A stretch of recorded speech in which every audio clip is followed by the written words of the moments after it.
to the Days at Dunrovin and myself and Laureen Smith, and we are here to continue the process of a herd for hugs. I want to again thank you for all of you that have already created the horses and have sent them. To you that are just getting started, that's okay. We've got some time to step, and there's it's just a lot easier just to watch. I know some people are visual learners, so take a look at those past broadcasts. If you haven't seen them, go back and take a look at them. If you have questions, you know where to put them in the bulletin board. And we're going to continue. Today, we're going to be working on the ears and the hooves. So we're going to be making those today. We've got some, as you know, with time restraints, we have an hour to do this. And it takes more than an hour sometimes to do this work. As you can imagine, the hooves alone are a little bit tricky. So when we show you what we're showing you, it's kind of like a cooking show. We're going to show you Laureen assembling it, stitching it, and then we'll show you the finished product if we don't finish, all four legs, because I don't think we're going to get to do all four legs today. But that's how we're going to do. How are you doing, Laureen? How are you feeling today?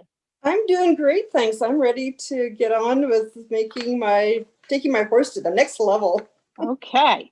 Yeah. So the next start, we're going to follow right along in our instructions. And the instructions for today, we're going to be moving on to number 14, and that's on page 2. 14 on page 2 is the legs. And in the instructions, it tells you what we're talking about. It's the top part of the belly. There you go. Now, the reason we do this basting, and I have one here that's unfinished, put all of that stuffing and that fiberfill in there. If you don't baste this, it's very difficult to close it shut. And these are stuffed really. Laureen has already pressed hers. You press it under 1/4 of an inch on both of the little pieces. There you go. She basted it. Now, a basting stitch is not a tight stitch, and that's what it looks like before we even go any further. We baste it and we press that under, and that's going to help you later. All right, now the next part is we're going to put the actual little, it is pattern D, I believe. Is it D? C. D, yes, C, okay, C. C, it looks like the little wedges of your hoof. Now you've already made them and they're in a contrasting fabric. So now it's time to put that onto all of your legs. So you have 8 of those pieces because you're making 4 legs and they each get a side of the hoof. So let's see what that looks like, Laureen. We're going to pin it on. So I've got this part, and as before, I had my tailor's tack on here. Yep. And I've got a matching, coordinating tailor's tack where this the right way. So what I'm going to do is match up these 2 tailor tacks, and right before I'm ready to stitch it down to make it a little easier. Although with this, it's very easy to pull out because they're pretty long, and I can use some little tweezers to pull them on. So I've got this. She's matching up her markings and she's pinning it. We talked about pinning last week, so that she can stitch this onto the bottom. Right through there.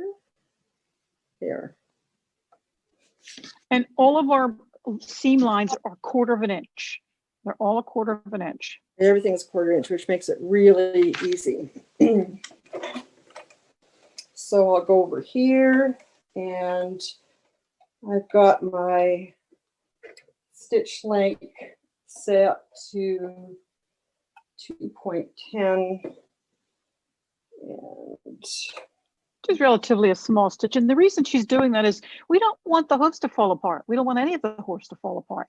So a basting stitch is a long stitch where you can pull it out very easily. That's a basting stitch. But she's doing what's called a final stitch. So she's doing that tighter stitch. And your machine will have that too. You just have to look at your instructions like we said. I will. So I'm going to just back this up and go over this a couple times. So it's going to be ready for the next stage so that it's not going to start to pull out.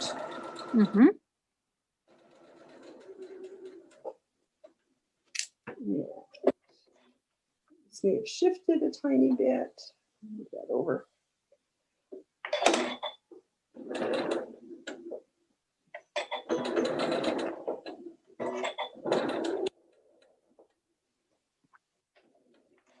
And James, could you put up picture 2? I wanted them to see a close-up of what this looks like.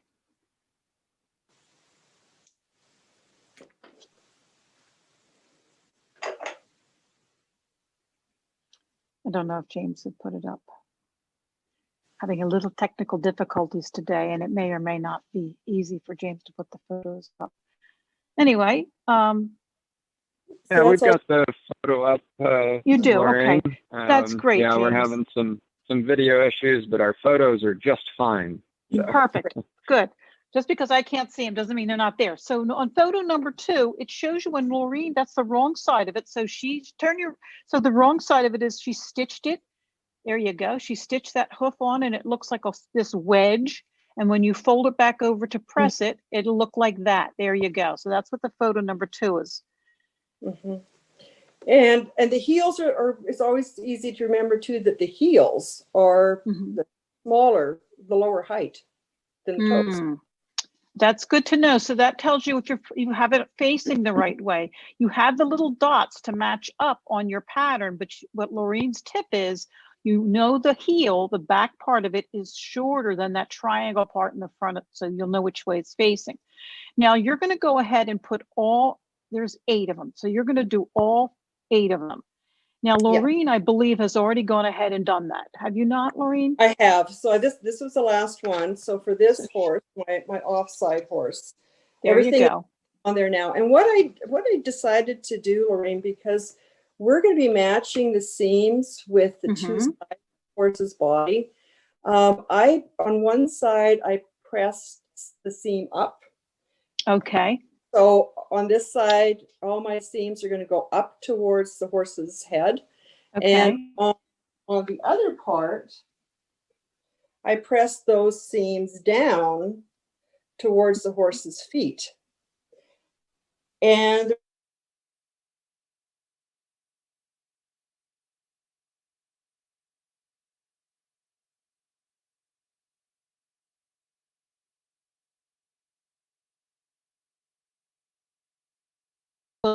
we're going to put the main body together with all of the inside bellies to get all these legs together. So she's going to show you right now. She's going to pin when you're sewing and pinning. So she's going to match up all of her little hooves and the little dots, all her marks. That's how you know you've got it in the right area, is you've already made your marks from the pattern. But she's matching up all of her seams. And then I've got a little tailor's tack up here. That one, that didn't show up, but I'm just going to kind of lace my fingers. That's where it's going to go. So as she's pinning, I want to just say to the people that don't sew and that are here for the entertainment, I hope you're enjoying this. I know that it might look like a lot of work, and it is, but there is a love to do this work. This is the heart energy of the horse. We are connecting each of you. Even those of you that are watching right now, you are connecting and a part of this community. So we thank you for being here. And we just want to encourage you to stop into the bulletin board, make comments, encourage the people that are doing this. Tell them what it's like to sit there and watch them. What happens when you're sewing is it can sometimes slip. And when it slips, you have to rip it out. And we don't like to start over. We really don't to put the little pads on the bottom. So as she sews, you're going to watch her. She's going to start at the neck or the buttocks area, and she's going to sew right to the heel, skip the very bottom of the foot, because that's where we're going to put the pads on. And that's what the instructions say. They tell you to skip that part. Make sure you leave those legs open. And then she'll continue to stitch along all the way around. And I'm just going to pin this really well because I'm going to be going around some curves here. I'm trying to get That's right. That's back. Right. And for some of you beginners, curves are a little tricky. We know that. Just take your time. It's still always going to be 1/4 of an inch. So as you're stitching along a curve, you're looking at that mark. It's usually on your sewing. You'll see it on your sewing machine bed. It'll be marked out where 1/4 of an inch is. You line the outside edge of that fabric, slowly stitch around that curve, and you'll be good to go. Okay, and I've got one more side of the hoof here, and I can just, it's really cool, the feel of this, because you can just kind of give this a little nudge, and those seams just lock in there. Yes, they do. Nice. That's great. Lorene, how many horses have you been making? I know you've been making some on the side just to get yourself familiar. I think this is actually just my third one now. Okay. Yeah. So I'm seeing a lot of people that are making 3. I mean, it seems like 3 is the magic number. And I'm sure by the time you get to the third one, you're like, oh my goodness, this is so much easier. Because your brain starts to engage when you said, oh, when I get to this part, I remember how I did it last time. It is, yeah. So I got this. I want this over here a little bit more. It's okay. She's taking her time. She's doing it right. We don't want to rush us, even though we're showing you how to do this. This is real life. This is what happens in front of your sewing machine. So just pretend you're Lorene and you're stitching along. This is what happens. Okay, so I'm going to drop that needle, pull this up, get my thread out of the way, take a couple of stitches, and I'm going to back up a little bit because I definitely want this Locked in there. I do not want these stitches coming unraveling later on, because that takes even more time and frustration to get taken care of. So I hope that you can see what she's doing. She's just slowly stitching the front of the chest area. She started at the chest area, and I don't know what the number that is, but it's on your pattern. And she's going to go down to the right front of the hoof and stop. She's going to stop and not sew the bottom because we have to put the pad on. Right, and I'm going to back stitch this really well because that's how we do it. As she's snipping her threads. She's going to skip over now. She's going to leave the bottom of that leg open. I'm going to take that extra pin that got left behind. Do you want me to start with the other leg or the belly now, Lorene? Yeah, we can start with the belly. That's fine. So now what that just means is she's going to go to the heel of the other horse. I think it's the heel of the one foot. Anyway, she's going to go to the back of the foot. And she's going to, the heel, okay. And she's just going to do the inside part of the underbelly. Get out of the way. Lock my stitches in.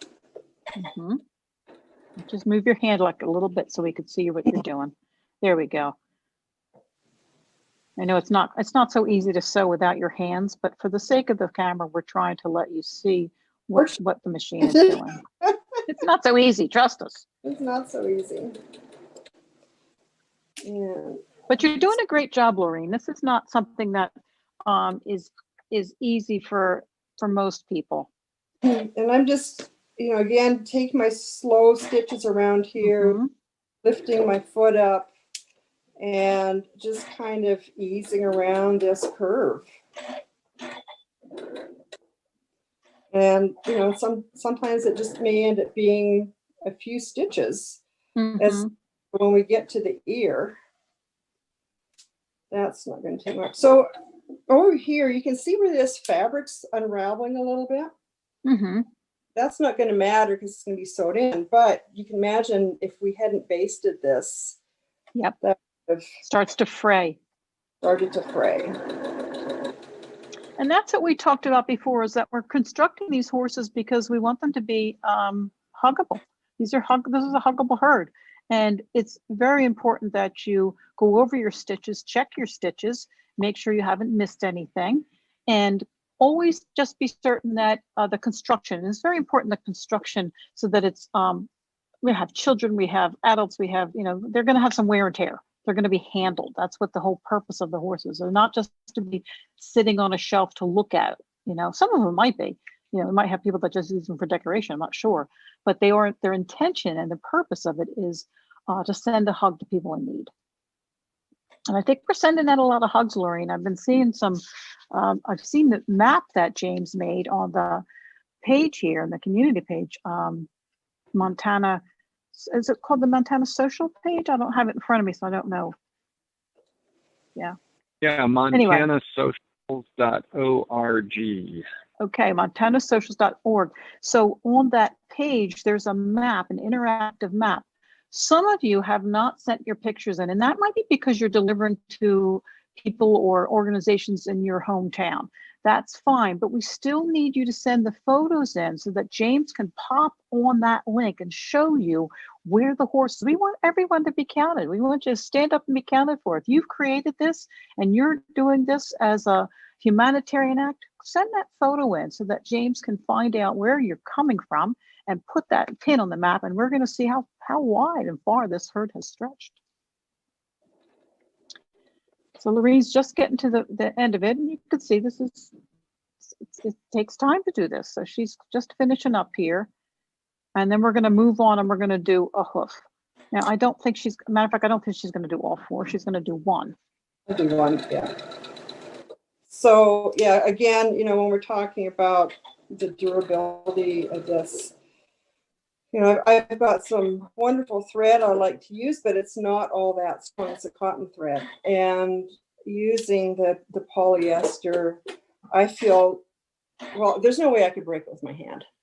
So, Okay. you know, that makes me feel really confident that it's going to stay put and not tear out with all the love it gets, hopefully. Use this. I'm going to go right up to this mark. Yep, we're going to go right up to that. Oh, that mark that she has. Back so up. She knows where to stop. She's going to lock it. When you hear her say, "I'm going to back up," that means she's going to stitch over the stitching that she's already done, and that secures it.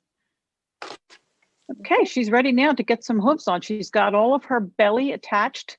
This is just one side. There's obviously two sides that we're going to be doing, but for the sake of this program, so let's just say that you would do both sides. You would do exactly what Lorraine did on both sides of the horse. You would have that. So you basically have the four legs. Right now she's got two legs. So we're going to go ahead now and show you what it's like to do the hooves. James, can you put up number 4? So before we go on any further, we want to see how to put the seams on. How are we going to get the seams to mark up? The easiest way to do this is to press them in half. So if you take the vertical long end and press them in half, that's going to give you a crease. This crease is where you're going to match up the seams to pin them on your bottom of the hoof. So we're going to go ahead and pin that on now. So this was just a finger press. That's fine. That's fine. So what she's saying is she didn't use the iron. She just creased it with her fingers. That's a finger press. And for a lady as experienced as Lorraine, we're going to say yes to that. For you, if you're just doing this in the beginning, it really is easier to set that crease in with an iron, just like the picture, so that you can get that. You're going to be able to match it exactly to that seam that you've just sewn. And that's where you're going to know where to pin it. So she's going to pin it, and I'm going to have James show us number 5.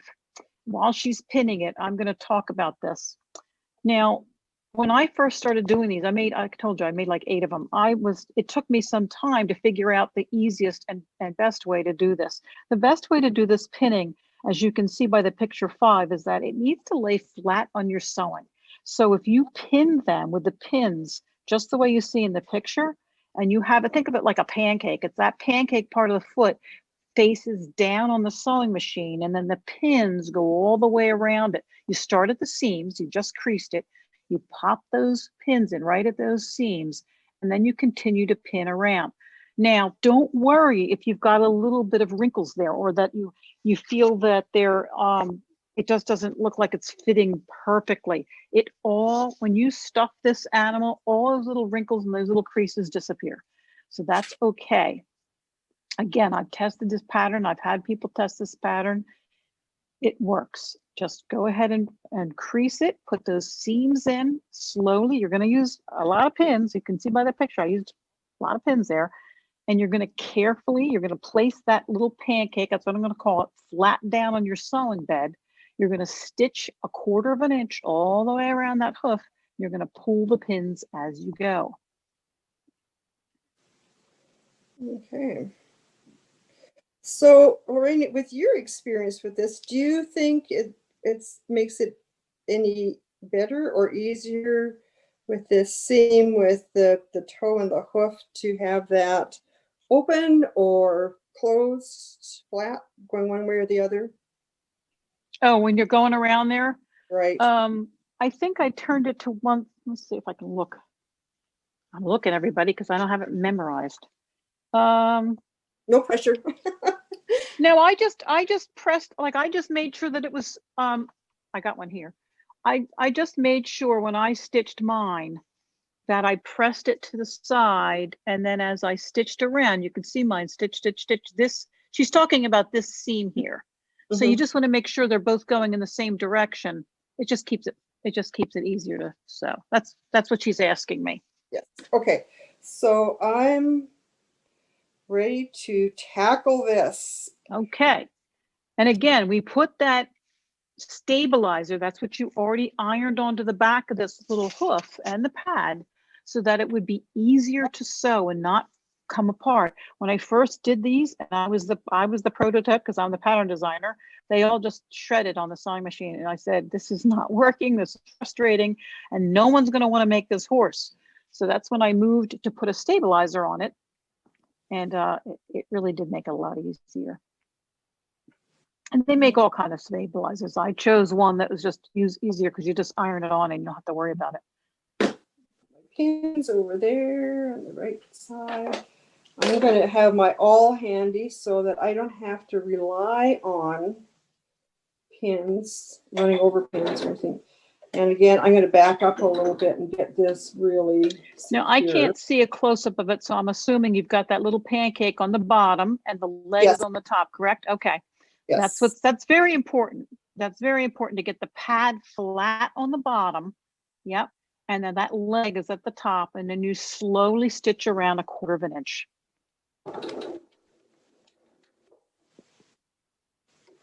And I'm just trying to, so it's going to be really hard to keep my fingers out of the way here, but I'll do the best that we can, and we've got illustrations too. We certainly do. The main thing is to have both layers of this. Oh, God. And what she's talking about is, as she's sewing this, we want to make sure that that disc, that little bottom pad of the horse hoof, is matched up and it's not slipping and it's not a little bit of gaps in it, because when you go to fill it, obviously you're going to have a hoof that's falling apart. So she's taking her time, and that's why we told you there's no rush on this. I don't have a time frame how long it takes to do a hoof. And that's why when we prepare for these videos and these broadcasts, that Laureen and I work together the best way to show you so that you can sew along with us. So as you can see, she's taking her time. She knows that in order to do this, it's a little tricky. You've got all these pins in it, and you have to just take your time and go around the circle. That's what it is, a little circle. She's using a little tool. I'm not really sure what tool she has. It's a type of a stiletto, maybe? It's a little stiletto awl. Okay. So that's a little gadget. You know, we told you about Laureen. She likes her gadgets. That's a little gadget she's using, and that helps her push it around a little bit. But she doesn't want to sew over that because that's metal. So she's just being careful of what she's doing. This is just to, so I don't have to have my pins getting in as close to the needle. I see. It's like an extension of my finger to hold it in place. So for those of you that don't have a stiletto, I never use one. Many people don't use them. So don't feel like. No, and you may have something at home around your house that, you know, if you feel like you need a little extra help with it, hold it in place, you know, because some people, you know, may have arthritis or something, and you can probably find something around that'll work. Okay, so now we're getting close here. ready to pivot.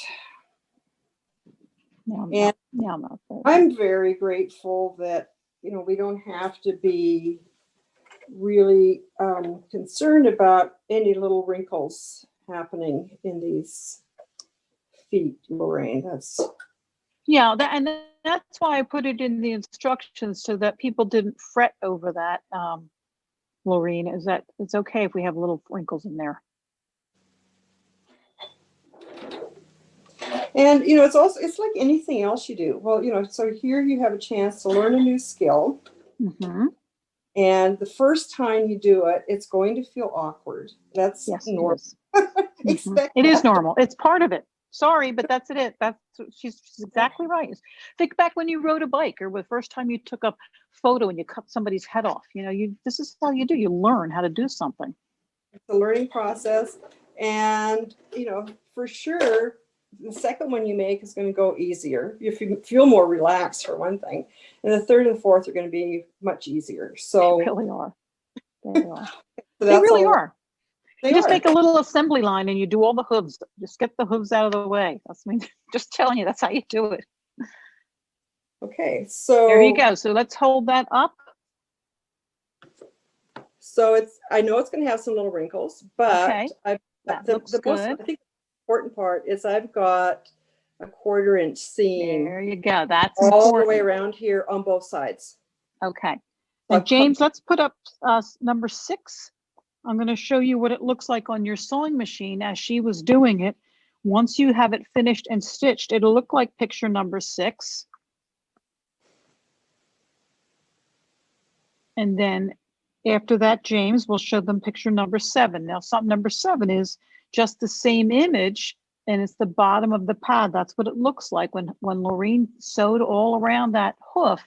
She has a perfect little seam that should be 1/4 inch all the way around. And as you can see, even in my photo, there's a few wrinkles. That's okay. So let's hold that up again, Laureen. Do you want me to up. turn this now? I want you to show me the pancake straight at me. There's the pancake. There you go. So we can see that she did that little disc. That's the bottom of the pad. Now show me the sides where the seams are. See the seams? See the wrinkle? There you go. Yeah, there you go. See the little wrinkle? That's okay. That's all right. Now that's 1. She just did 1. So you're going to have to do all 4 legs. Take your time with it. You can do this. Now we are ready to move on. It is the halfway mark. So James, is there any questions that we have on this? Yeah, turn it inside out. That's good. At the moment, no. Okay, No thank you, questions James. so far. You want to take a look at this now? Wrinkles Yeah, out? let's take a look at it. So there you go. No, seriously, that's good to see. Oh, that looks great. Isn't that cute? See how her back seam, see where she has got that back seam? It matches the seam of the leg.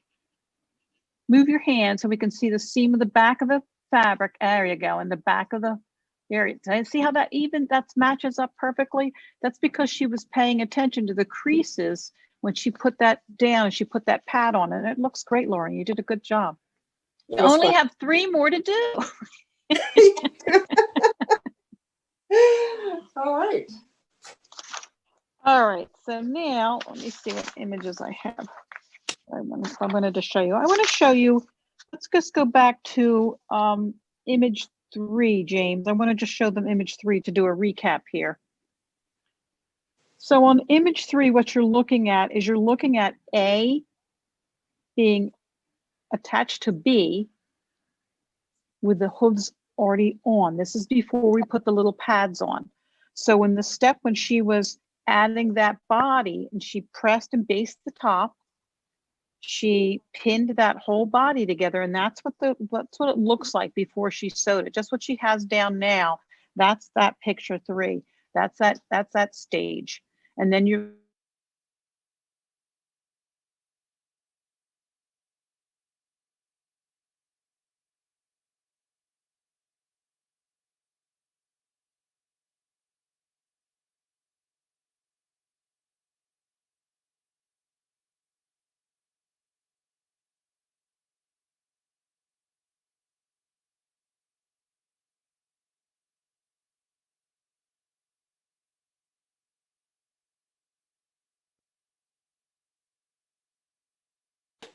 Well, you've got a front and a back side. Mhm.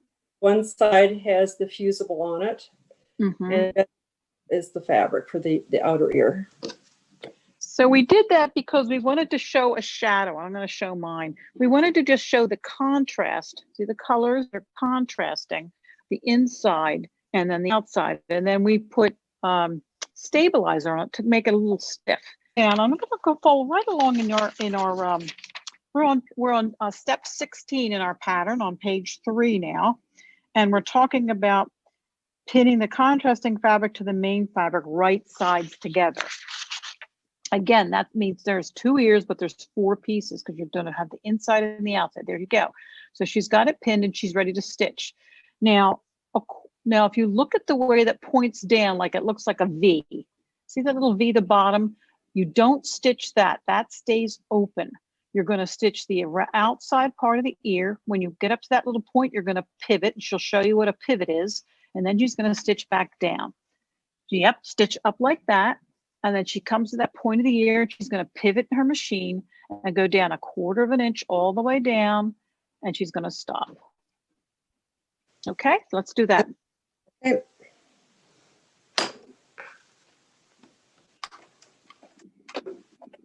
I know in Montana, you've got a heck of a storm, and there's a lot of storm in the Northeast and all over. I'm in Florida, and yesterday it was 75. Today it's like 54. So the Wow. weather's crazy all over. Yeah, it's supposed to go down to 46 tonight, and that's cold for where I live. But I'm not complaining because I know you guys have like -8, so I don't know. In Montana? Sure. I don't. Sure. No, actually, I think the high today is going to be close to 40. The sun is shining. 40? Yeah, it's Oh, that's good. maybe 30s. I don't know. It'll be fine to go for a walk.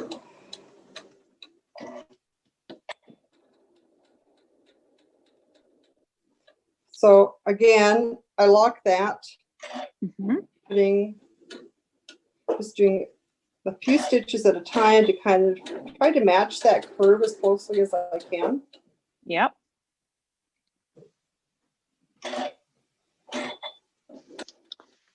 Let's see if I can get one more here.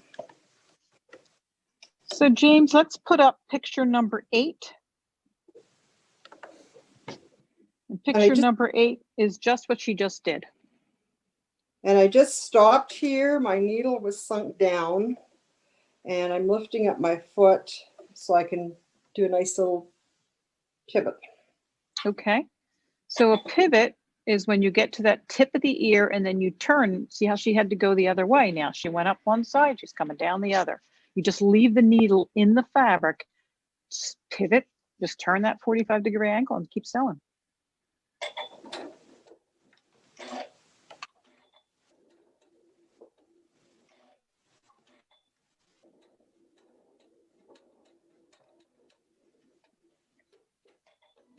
Stitch locked in.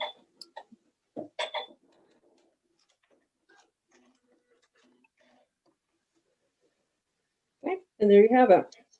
So there's her little ear. This is one. She's going to do the other one. She'll do 2. And before she can do anything with this ear, the next thing she needs to do is she needs to trim the top of the tip off. And the reason we do that is when we turn this inside out, you want to get rid of the bulk at the tip of the ear. James, can you put up number 9? I'm going to put up number 9. Now, what you need to be careful of when you nip this is you don't want to nip too close to the stitches or you're going to have an ear that falls apart. So as you can see in the picture, I'm just nipping off the very tip of the triangle. Now, Lorene is going to show you how you do that. She's got the little, we're going to go back to Lorene. She's got the ear. What I can do is just put a mark on here. So I'm thinking if I keep it at about 1/8 of an inch from that point. Yep. That sounds good. Yep. So I'm just going to, just for everybody's reference, draw there you go. There. So perfect. You can visualize that really easily. Perfect. So take these scissors and just snip that off. So how do you feel about snipping other parts of the curve? You certainly can. And what we need to be careful with everybody is that, again, we have a lot of beginners, and I didn't have a lot of people doing clipping of curves, or there's a lot of different things and different techniques that seamstresses and men, tailors, I don't know, what do we call men that sew? Sewing engineers, I don't know. All of us that sew need to clip those curves then to get those perfect curves. But for the sake of having us be a easy to use pattern for all levels and people of all ages, I didn't put all that in. But Laureen wants to, she feels that she's confident and she can snip an extra fabric around. And what that does is it just releases some bulk. So she's going to go ahead and she's clipping her curves. The danger of this, and it has happened to me when I was a beginner, is that I clipped and went right into my stitches, and then my ears are no good and I have to start from scratch. So I want you to be very, very careful. She's showing you something that she does so that it makes it easier to open up the ear and turn inside out. This is just very tiny. Mm-hmm. And yeah, I'd, like you said, if it's something that you haven't done before, it's nice to know that you don't have to with this. Don't have to, everybody. She just wants to show you that if you are experienced in this is an area where you. So let's go ahead and turn the ear inside out. Okay.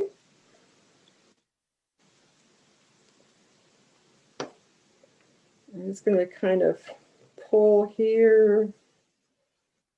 And you can use a chopstick, you can use a pencil eraser, you can just go in there and get those little corners out. And she's using her fingers, and you can certainly use your fingers too. But if this seems to be a difficult part for you, and for some people it might be, just use an eraser on the end of a pencil and poke it out, and that will get that little ends turned inside out. I know it looks like tedious work.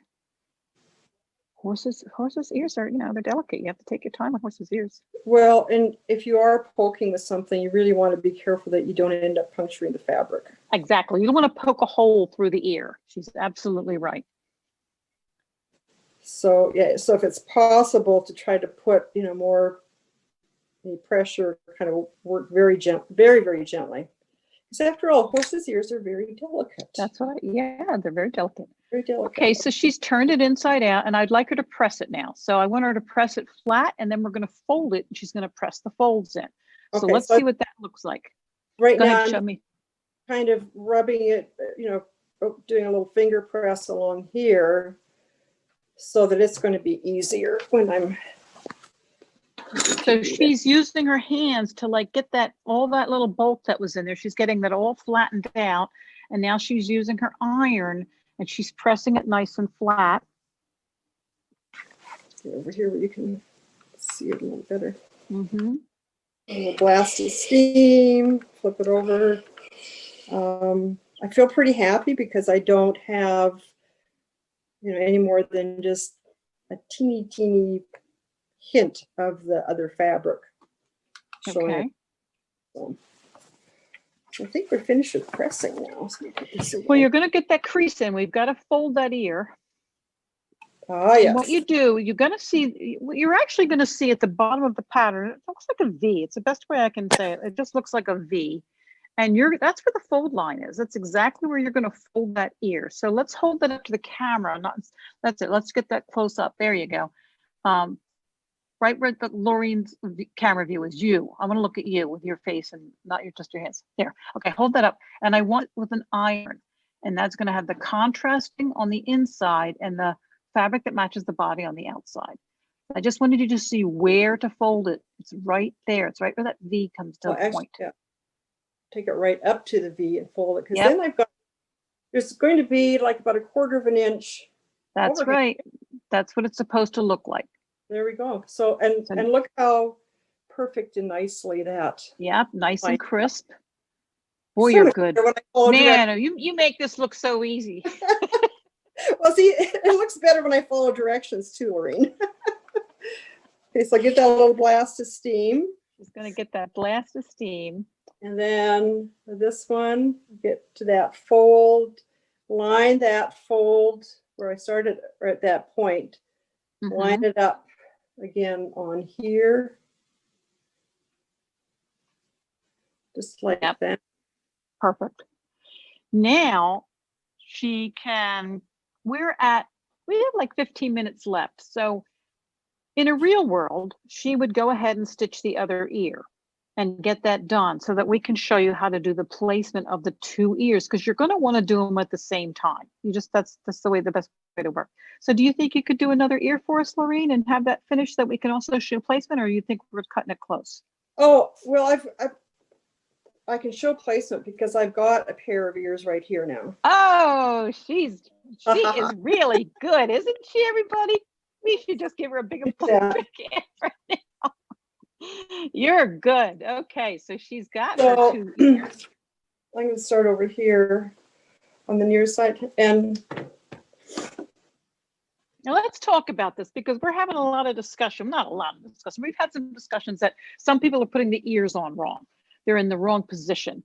The most important thing that I'm concerned about, and that's because of the assembly of the face that goes on, is that for you to look at your pattern, visit my pattern, and there's markings on the pattern. So on the area of number 2, it says ear. It says right on your pattern on page 6, it says ear, and it's got a dot. And you've marked your pattern on pattern A, on the body pattern. When you go to put the ears on, the most important part that I'm concerned about is lining it up correctly. And I'm going to have James put up photo number 11. And this is just going to show you placement. We're going to have Lorene go ahead and do that, but I want to show you placement. So if you look at these patterns, you've folded it and you place it. See the front of the ear? That's where it's going to touch the number 2. That's all that I'm concerned about. As far as the ears, the shape of the ears, the contrasting on the wrong side or the inside or whatever, I've seen them done all different ways. They're ears. Lorene has made one and the ears didn't match up at the right place. But you know what? Some child and some adult's going to love to hug this horse. It's okay. I don't want you to fret over the ears. So James has showed you photo 11. That's just showing you placement of where we're going to stitch it.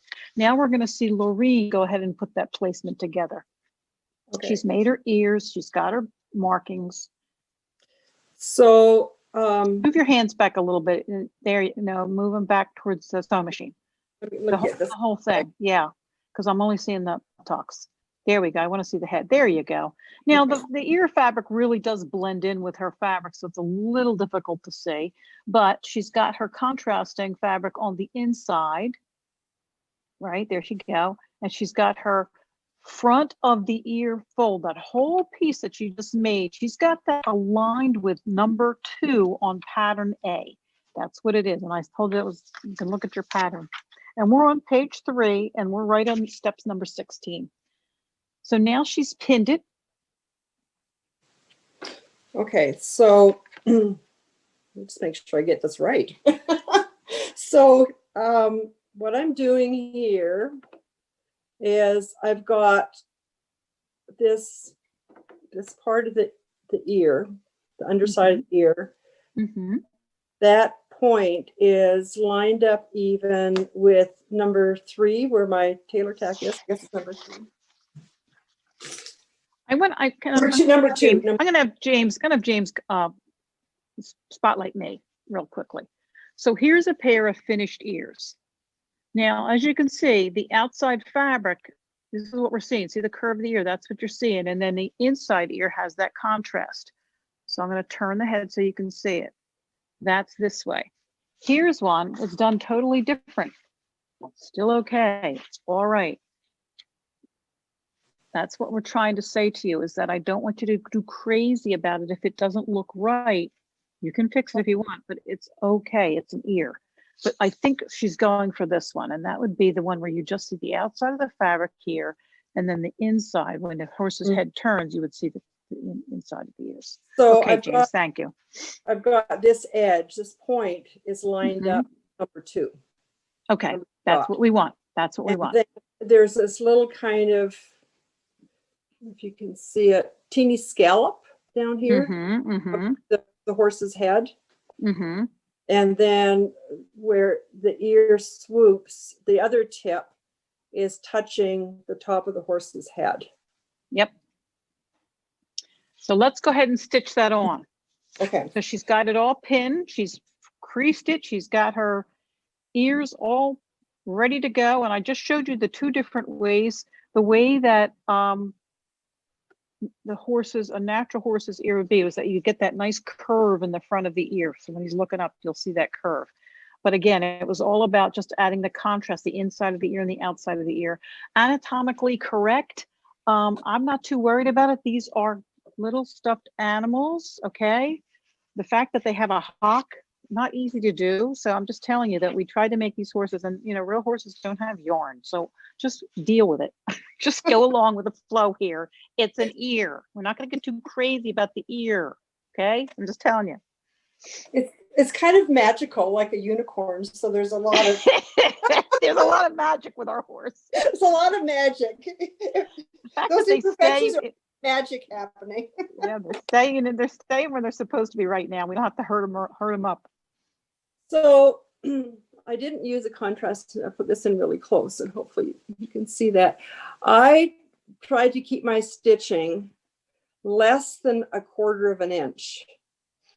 Why from is that? the edge, because we're going to have a 1/4 inch seam here. Right. So okay, so what she's saying is she didn't want to double up the stitching on that 1/4 of an inch when she goes to sew the body, the head, the body, the whole thing on. So she went like a little less than 1/4 of an inch, maybe 3/8. I think she's got it in there. Like that. That's fine. That's fine. Hello. Yep.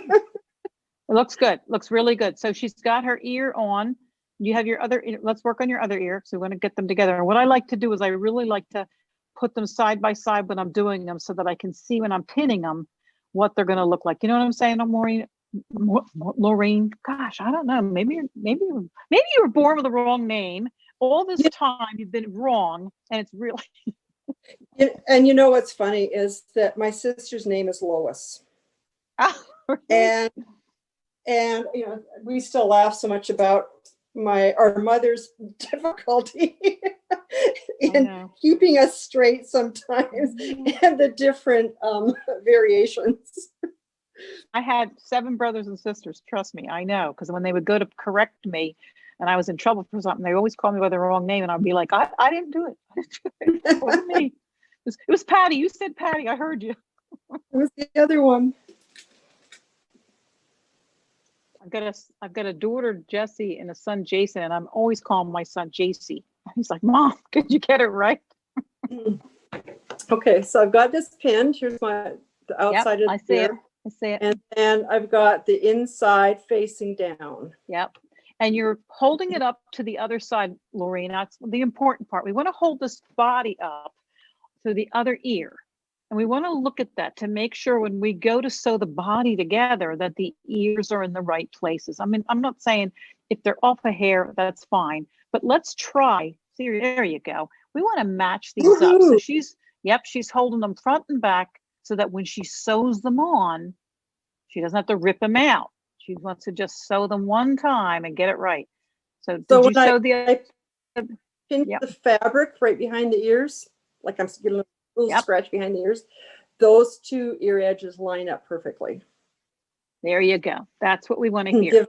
Now, perfect. We've been talking to you about perfect. Again, there's all level of people doing this. There's kids doing this, people that have never done this before.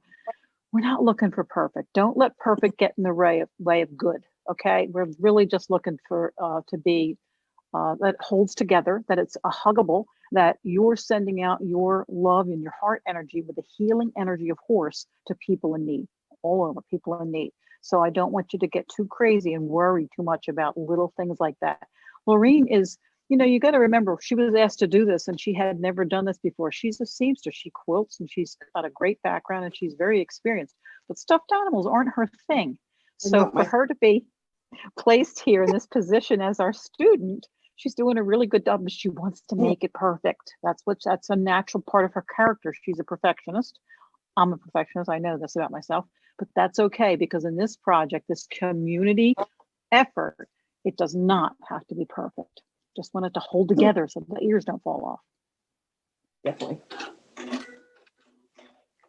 Okay, so we now have 2 ears. Okay. And this little guy. So if we were able to do everything in the amount of time that we would have in this broadcast, she would be holding up 4 hooves, because this is where we are today. You would have all your hooves done, and then you would move on to do the ears. So she's got her hooves done.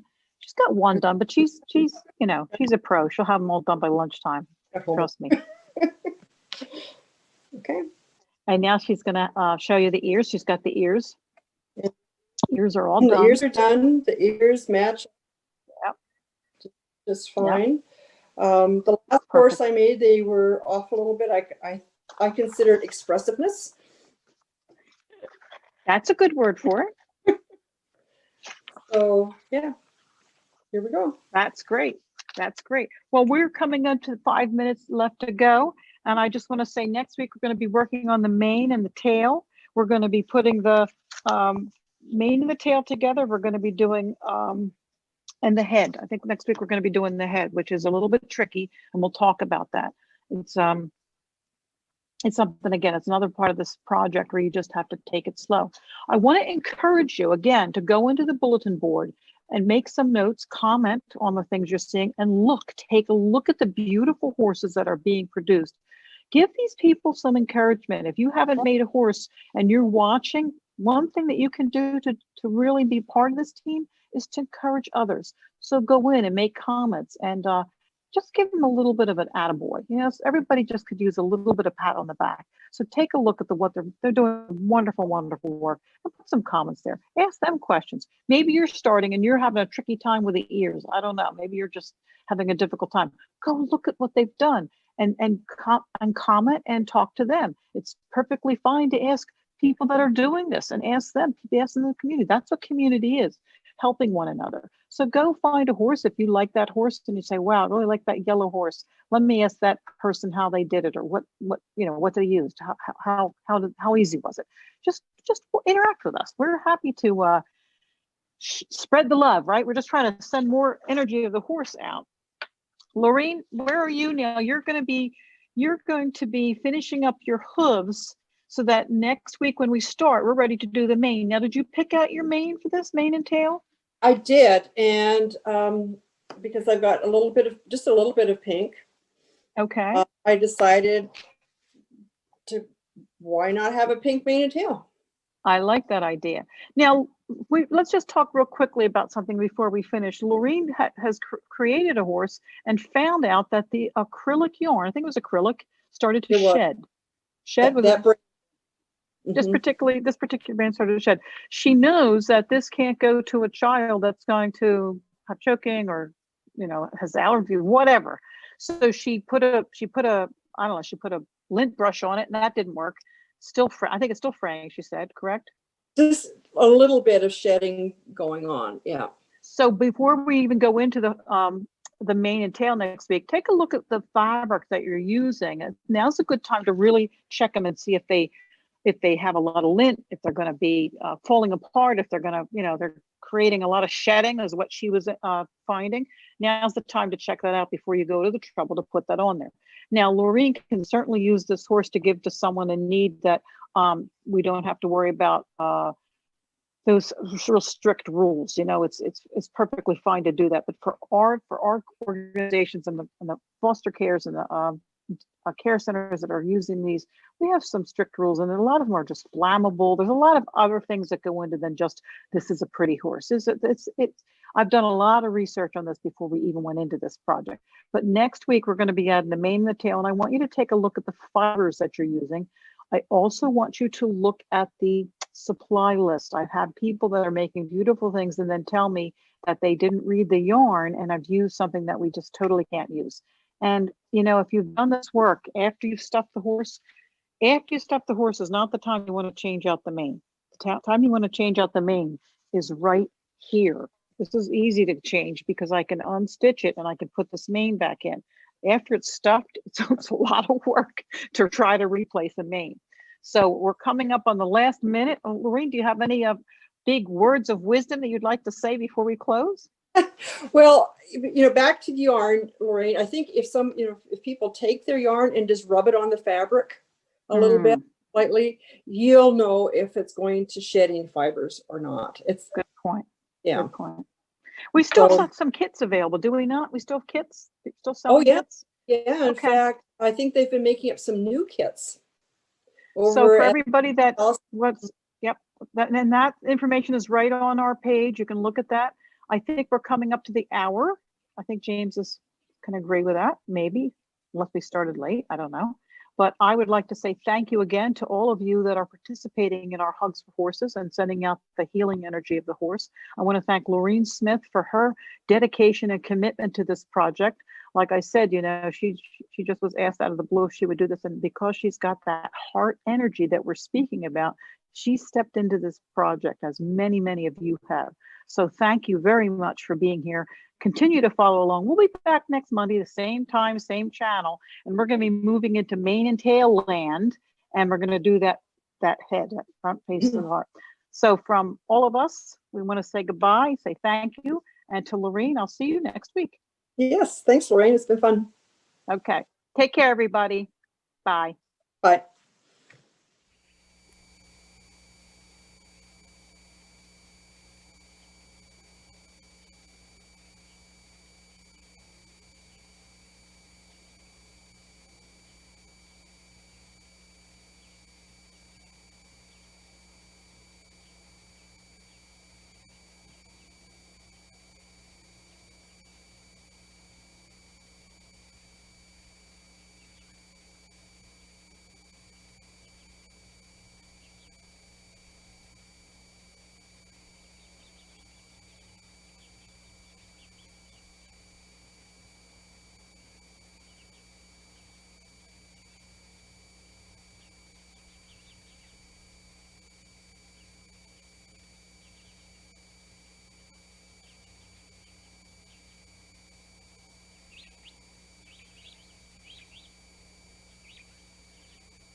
Good morning, everyone, from Dunrovin Ranch in Lolo, Montana. It's a beautiful, warm morning here at the ranch.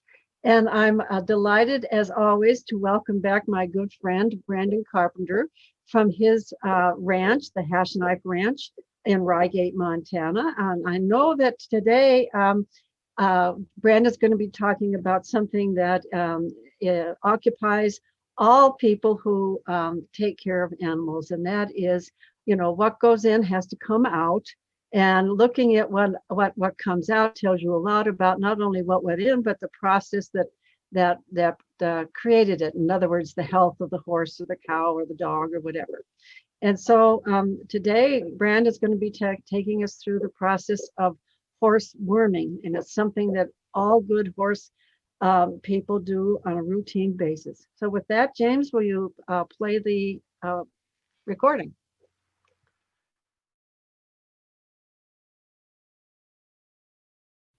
Welcome to the Hash Knife. Today I wanted to talk a little bit about worming, and worming our horses in particular, the ones up close in the corrals. And I'll probably be a little bit redundant about this, but what I've got is a kind of a generic paste. And this guy is something you can pick up in any of our stores, feed stores, kind of the Shiptons of the world, Murdoch's, you name it, Tractor Supply, where they've got, or online, they've got, always have wormers out for different times of the year. This one in particular does not have one for tapeworms. I'll do that in the spring, summertime. And I, like any other animal husbandry type caretaker, I'm watching their poop. That's what I do. And you can tell a lot about the health of an animal by in some very stressful times, watching the color of their urine. You may be having to modulate that back a little bit. Usually by the time you see that, it's starting to get a little bit late if it's super noticeable. So you want to keep on top of that all the time. I'm not going to get into it, just a broad spectrum. Talks about the dosage and as often as we do the ones up close, because the chances of guys, if you're up close, as long as treat accordingly, and really want to worm after a hard freeze, and that kills any of the bot eggs that are on their legs. And we've talked about that a little bit prior, to make sure that those eggs that are laid on them are no longer viable or frozen. And even if they lick their legs and ingest it, nothing's going to happen. They're taken care of. But anything that's in the body is then taken care of with a good quality wormer. Some of the things it talks about, like anything does, in case you see problems, call a vet. One of the things that's on here is it says that it's okay for geldings mares of any age in pregnancy, and stallions may be treated without adversely affecting their fertility. You want to be very careful with this, and I've got a couple of these young stallions out here that we're going to be watching or dosing and of course keeping an eye on. But sterility in a breeding program isn't a breeding program very long, so you got to be careful. And some of these dosages are a fairly broad spectrum. There's a little wiggle room there, quite a lot of wiggle room in some. Others, not at all. And so if you overdose them based on their body weight, then you can cause some serious damage neurologically, and you'll see that fairly quickly within 24 to 48 hours. One of the things that's common in an overdose from wormer is a condition called wobbles, where they just can't, they shake and just are very unsteady, and that's a neurological condition. So there's some wormers that I don't even touch. I won't. You got to rotate your wormers. It's very important to not use the same wormer every single time. Rotate those wormers to take care of any possible resistance in your worming program, because we get basically a closed herd for the most part. There are some animals that are not, but animals that are coming into our property for training, or if you're riding with someone else, you are not a closed herd anymore. So that can also cause a whole myriad of other issues that we can maybe talk about at another time. So this one is a anthelmintic and boticide. So it is specifically hits those bots in the late fall, or late summer when they lay them, and so they'll hang on until the fall and then until after that first hard freeze. So this guy is nothing more than looks like just a little syringe, and then just simply push that, squirt it into their mouth based on the correct dosage that you can dial in right here. And we'll figure out some weights and then dial these up so we don't waste a lot of time ahead of time. We've got 2 young stallions, and I guess their weights around 750 to 800, somewhere in there. And then the coming 3-year-old gelding, he's about 1,000 pounds. And then we've got Envy, the little filly that most of us have seen during the weaning portion of her little young life so far that she was so thrilled about. Her and the 1,000-pound she had very, very early. After about 6 weeks of age, she had a initial wormer. But I'm going to bring them in one at a time, separate them, bring them into this corral, and just be very easy about it, quiet. And it's not something that they're used to because of their ages. They haven't done it a lot. The gelding has done it the most, obviously, because of his age, but he's been out to pasture most of the time, so he hasn't had it a lot either. Only what I've done is I've pre-selected my weights so I don't have to monkey around with it too much, and I've set this one for the one of the stallions, or the 2 stallions, at about 800 pounds, and that way I can just do it and not cause any big problems, and we'll just get right on to one right after the other, kick them out, and shouldn't make such a big deal about it. These are used in such a manner that I'm going to maximize my dosages for 4 horses with just 3 syringes of our wormer paste. And I'll do that because it's economically smart to do it. I've got odd weights, and these aren't full-size horses, so I can combine a couple of these from one from the gelding, who's going to use all but 250 pounds of his wormer, and then I'll combine the other ones, and if I have to use them both, and just shy of full doses to get the filly, I can do that. Maximize the amount of wormer I'm going to be able to get down their throat, and minimize the number of money it costs to get them there. So this is not something that is, again, that they're used to, but this is why it's so important during the imprinting time that we play with the colts' mouths, stick our fingers in their mouths, get them used to this, to see if and to hopefully make this little task a whole lot easier, especially on this little filly.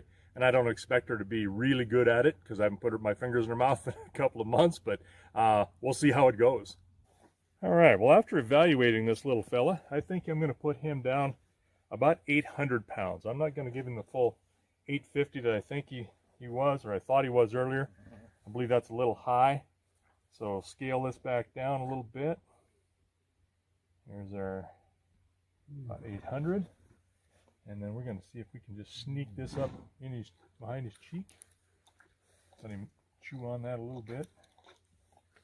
And make it, he's not really thrilled about that. He's like, what is that? That is weird. Is it just kind of a real pasty type material? And then I find if you give them just a little bit of grain, they will kind of chew that, pick up that paste with that grain a little bit, and chew it on down. And you can tell they'll give some of this flaming behavior that's just kind of a weird sensation, weird taste. So that's all there is to that for him.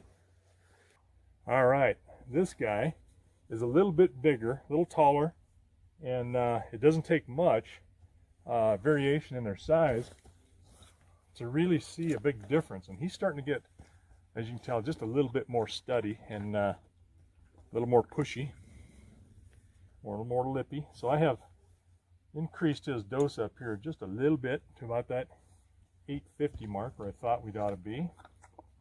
And that's what we're going to give him. So we'll see how he does. We're going to stick this in, give it a squeeze, and the same thing. It's like, hey, what is that? I have not had anything like that in my mouth that I can remember in recent history here. He just has forgot. Give him a little chance to That little grain. Good boy. Yeah, he took that right down. You can see how he's moving his tongue around, trying to get that stuff out of there.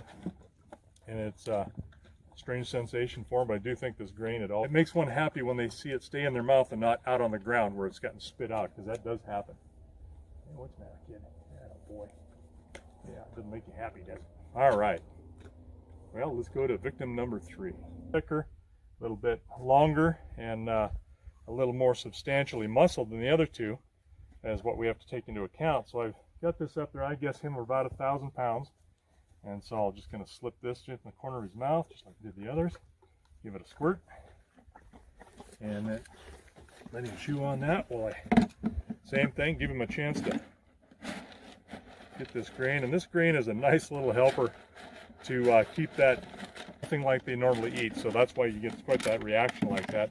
But if you can mix that paste with a bunch of grain, and he'll throw some around, but it's soaking up. Yeah, I don't see any paste on that at all. Mostly on his tongue, and if I can get that far enough back, then they tend to swallow it. So it's like, what in the world? You can do the same thing if you play with their nose a little bit, and sometimes you can get them to do that. There we go. All right, time to grab this little filly, and now we're going to have to combine 2 of these, so we're going to hit her twice instead of just once, and shouldn't be a big issue. We'll see how it goes. All right, here we got our little filly, and she is not happy with me because she didn't think she needed to do anything today. So she's going to have to suck it up a little bit. I've got my 2 dosages here. From the smaller stallion, I was at hedge my bet a little bit, and then give her just a tiny bit more out of this. So I'll kind of put this up where I can get to it quick. Hey. Hey.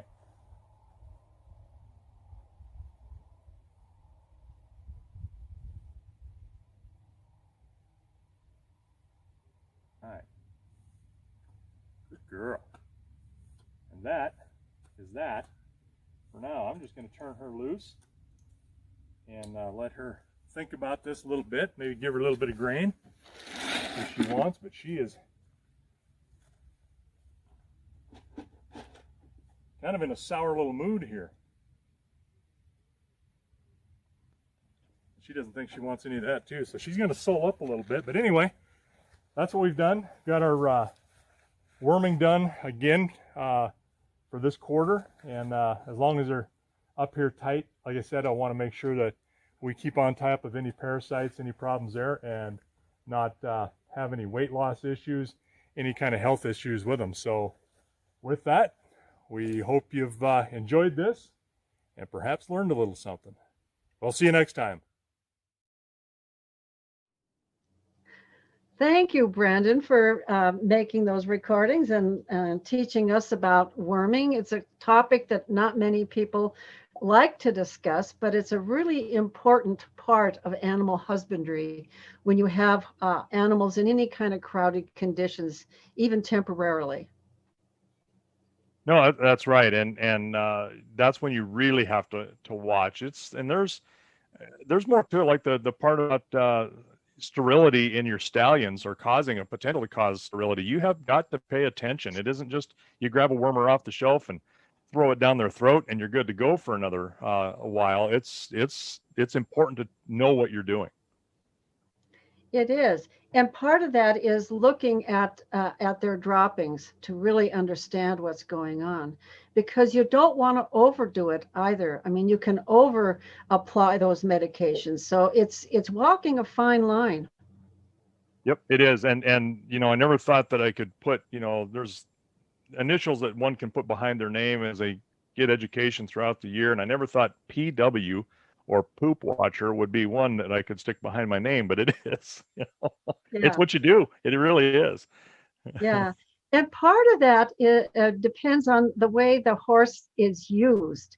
If you have a horse that's going to a lot of shows and a lot of rodeos and is being housed in a lot of different places with contact with a lot of animals that you don't know their medical past, then you have to be a lot more observant and a lot more kind of on top of your game than if you have horses that are out on your range for months at a time. That's right. And I've had people report to me about using corrals that are community corrals, like in the Forest Service, and they're there. It's a wonderful gesture, and they're put there so that people don't tear up trees, basically, at the trailhead.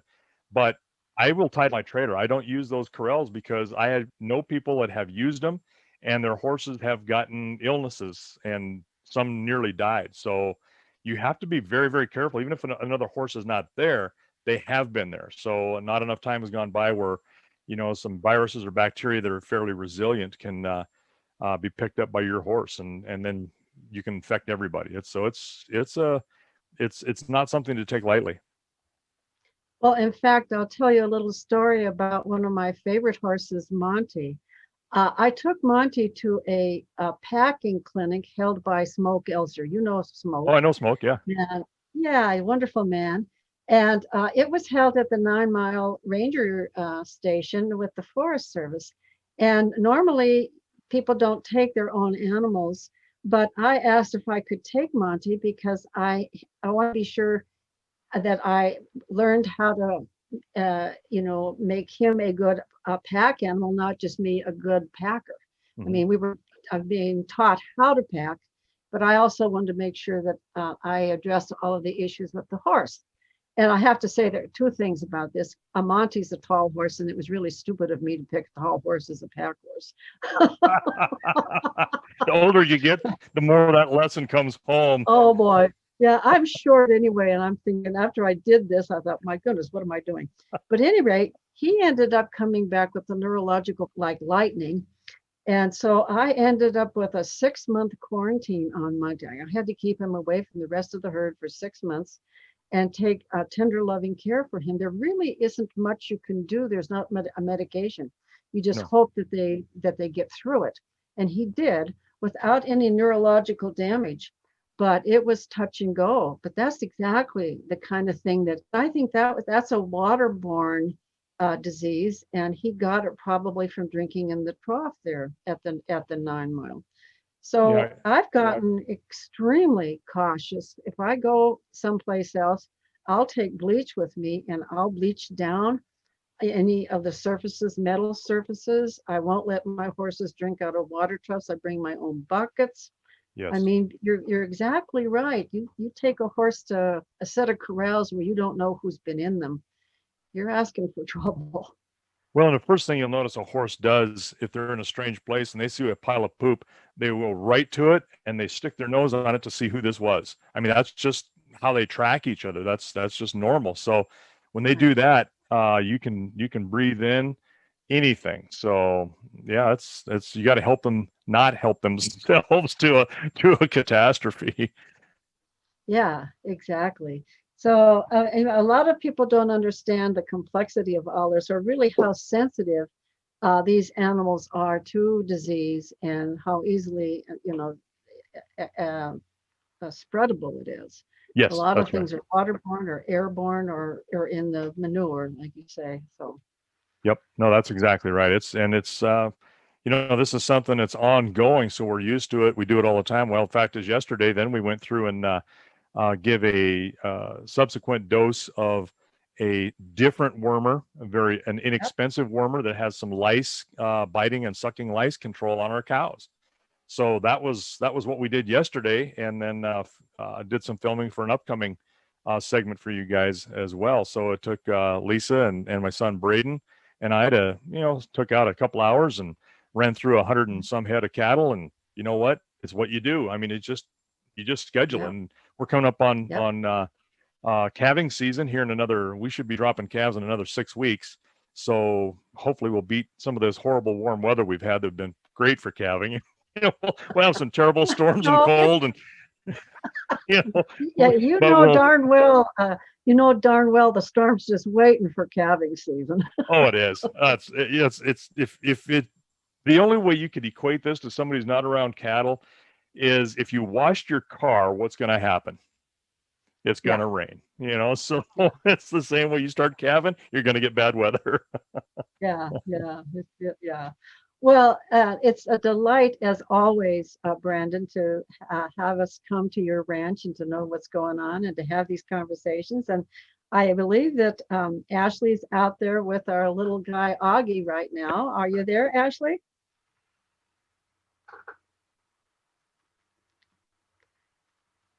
James, is Ashley on?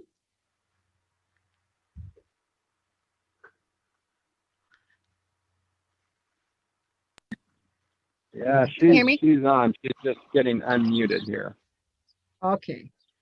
Are you ready to work with Brandon, Ashley? Yeah, can you guys hear me? There we go. Yeah, we can hear you. Hi. All right. Okay. Well, Brandon, I'll see you next week with another segment, and I really appreciate your working with Ashley. By the way, I think she's doing a marvelous job. She's doing You're a great. great instructor, but she's a great student. That's that's the other half of that. That's probably more important, actually. It's actually making it happen again in the house. Trying to get where it's some warm. technologies. Yeah, you guys are. Bet. I just had my breakfast and I came outside. We don't want anybody hangry. I know I get that way. No. How's So that? I'm trying to get some technology set up here because I'm trying to take a video of Augie trotting to send to the vet. Oh, So I've got him in one hand, I've got my camera behind me, and then I've got my phone on my bendy tripod here trying to do okay. all of this. Now you So- know the struggle I have every week with you guys. Sometimes I get my fingers in the lens. It's tough. It's tougher than you think. Exactly. So Augie seems to be doing well today. Over the weekend, each day he got a dose of Butte to help with some soreness from the injection that he got, but he's been walking around. Seems like he's doing just fine. His leg isn't like swollen or anything, so looks like he's doing good. Good. As long as he's yeah, and again, you're walking at that line between, not enough work and he gets some swelling to too much work because you're trying to reduce the swelling. Yeah, so each day we all took turns hand walking him. I walked him up and down our driveway. I think Ryan and Chelsea, the other ranch hands, walked him around the barn area and stuff. So he got lots of walks this weekend. Good. And then Very today we're going to get some round pen work. So I do want to make him trot just so I can get that video for the vet. But I'll let him work up to that. I walked him in a couple laps just to get his leg kind of warmed up first. So trying everything we can to reduce injury. Yes. So let me just get this going. Okay. Come on. I've got the tarp hanging on the door, so he's just like, no. Yep.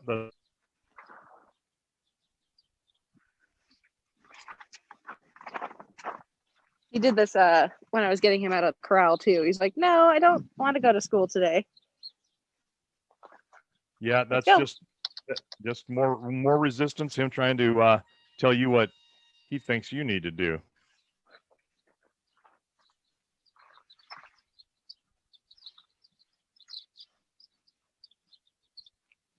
So if I can suggest, do just what you're doing. Take the there you go. Lead in your left hand and then put there. Good.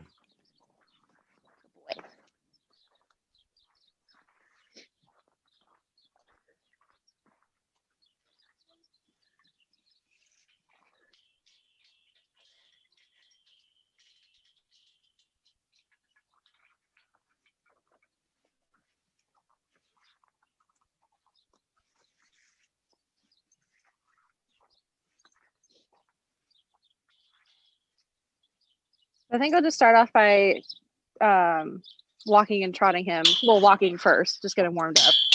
Yep. No, that's great.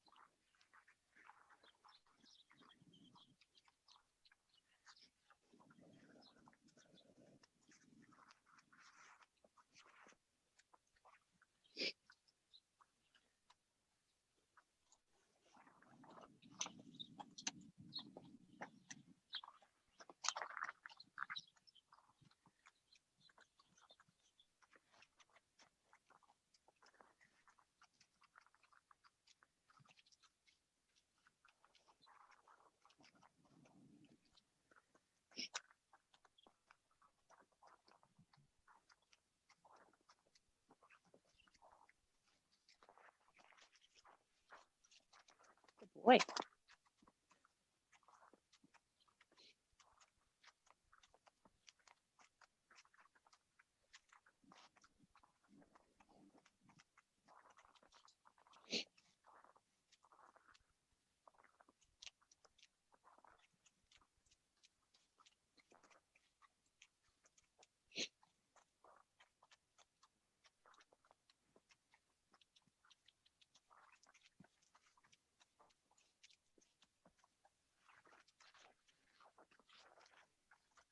Good boy.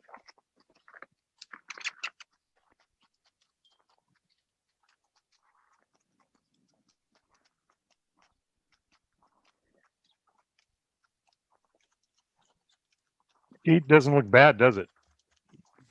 No.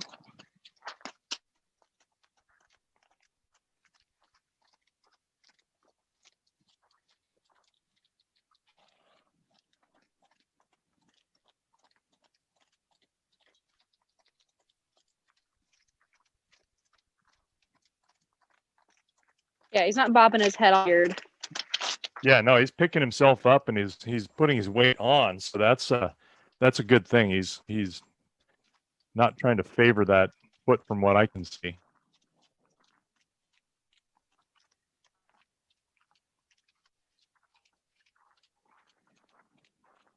I'm trying to stay out of the way of my camera so he gets a good shot of him trotting.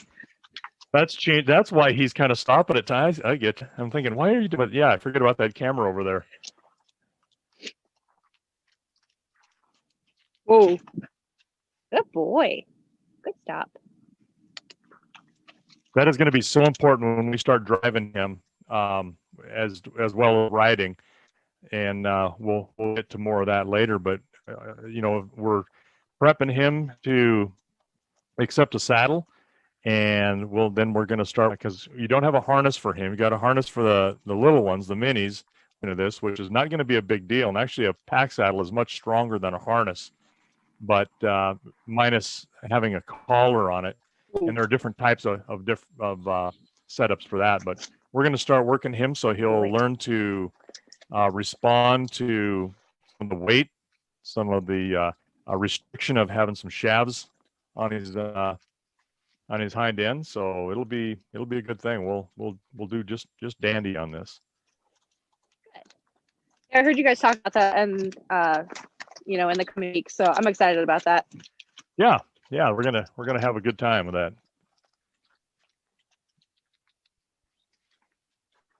Oh.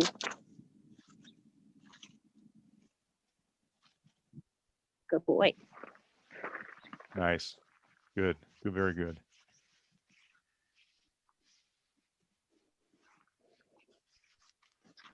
Now, as we were jawing, I was paying attention more to his feet than anything. Were you able to turn him away from you when you're standing on his offside? No, he's doing his turn toward me. Okay. Let me see if I can get him to do that.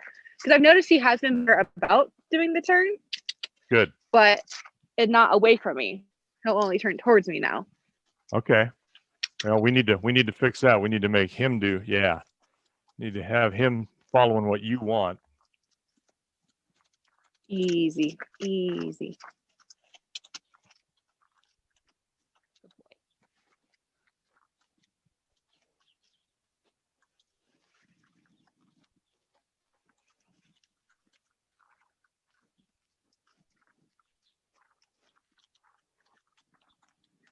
It's not moving anywhere. It's been there the whole time.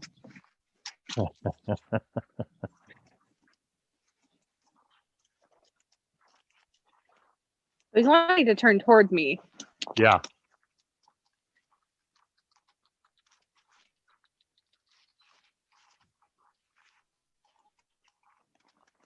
Yeah, we gotta make sure he does what you want to do, not what he wants to do. There we go. Good job. Boy. Good Easy, job. easy.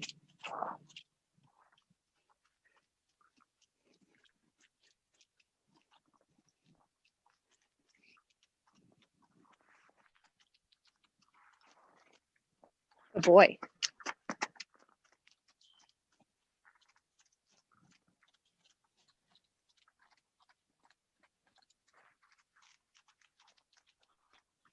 Good boy. Yeah, don't you throw your little butt at me. Yeah, he's throwing a little temper tantrum there. So Oh, yeah. if he does that again, he's feeling well enough to say no to you, to kick his butt up a little bit, then he's feeling well enough to get disciplined for doing just exactly that. Good. Good turn.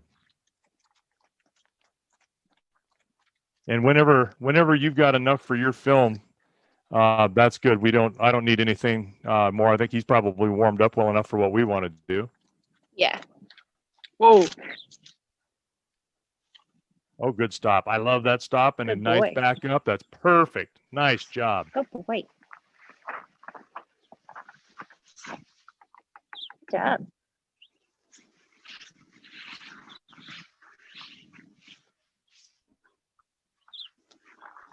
Very good. Should I Very throw his good. halter back on him?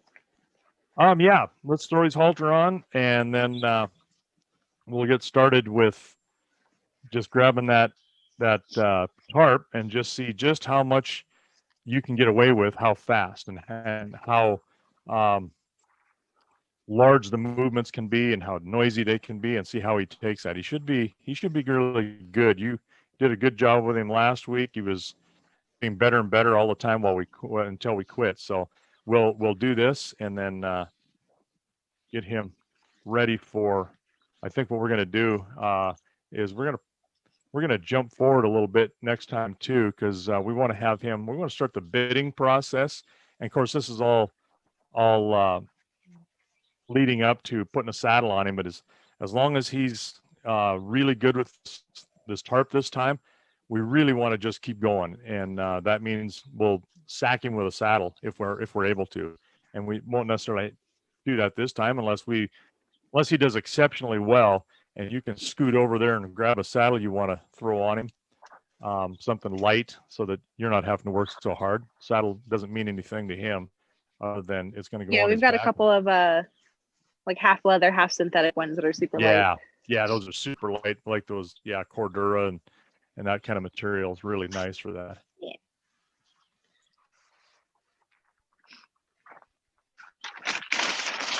Yeah, so I've just got it kind of quarter folded, but I'm going to leave it like that.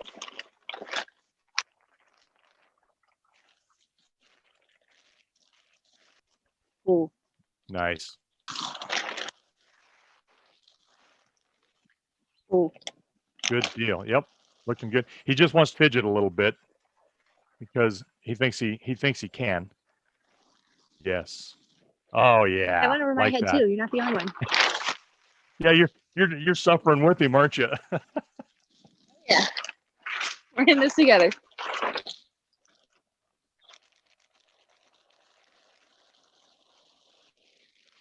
Good boy.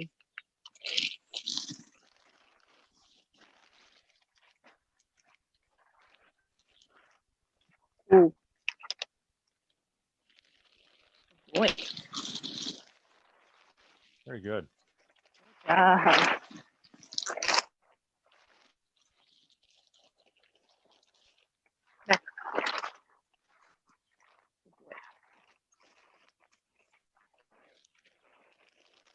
like how he's not trying to walk past you. He wants to fidget from it, but you notice he's staying with his front feet where you're at, and then just trying to, if he's trying to get away at all, he's just trying to pivot on his fronts and move his hind end around, and that's good. I mean, psychologically, he's like, I need to stand in place, but I just can't help my little self. I got to move. So that's headway. That's really good. He's starting to paw with his front leg.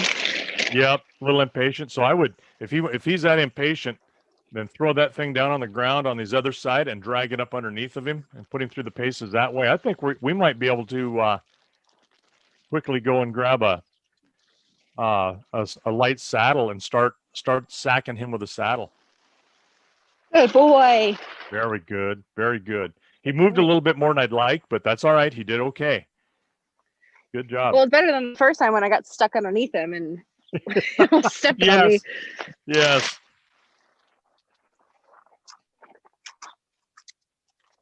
And that's something, and that's a really good thing you're doing, is getting him to come to it. And we'll do the same thing with the saddle. horses are just like what you're experiencing there. If they don't like something, they're going to back away from it. And if you can have them walk towards something they don't know, in their mind, that's like that. That's not something was congruent with how they actually think. That they move away instead of towards something that's new to them. So this is a good thing. Yeah, their flight response kicks in first, and I'm like, no, I'm not going to walk towards the scary thing. Exactly. Not Yes. what my nature wants me to do. That's right. That's absolutely right. And then they learn to Good trust boy. you. There we go. He's just going to skirt around it, but at least he's walking.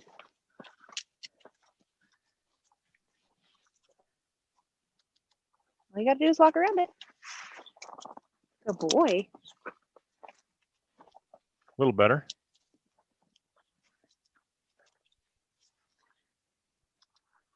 Good boy.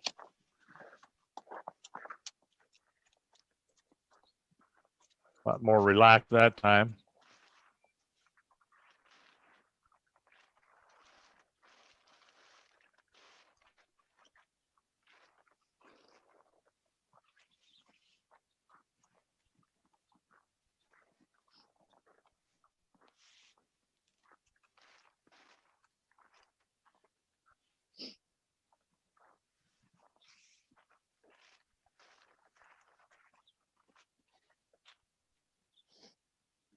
Just the toes. Gotta do more.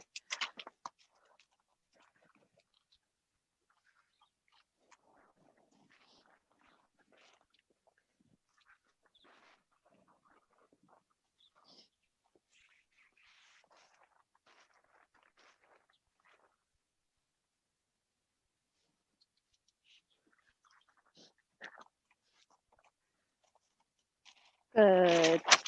There we go. Good. Good boy. Better. Good.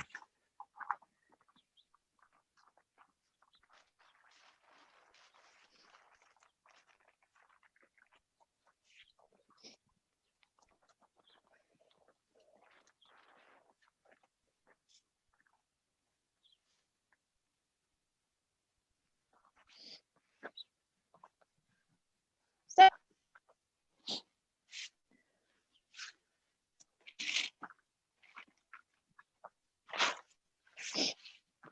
So if you need to, instead of dragging him, there you go. Put your left hand on the connection there with the bridle or the halter on the rope, Mhm. and then with your right hand, there you go, and then push him forward. Walk beside him, but push him forward with your lead on your hand there, your left hand, and then just kind of do like you did when you were coming through the gate. Just flip that rope up over his back and up on towards his hip and make him move forward.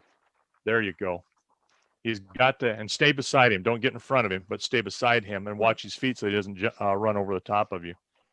And that way you can direct him a little bit more. There you go. So,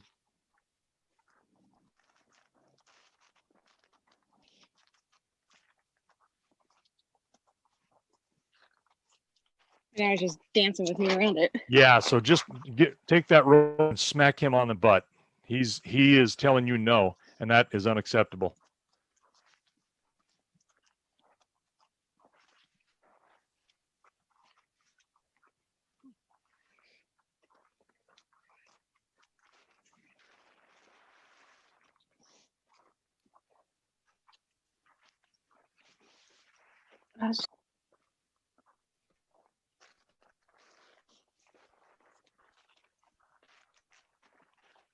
Boy.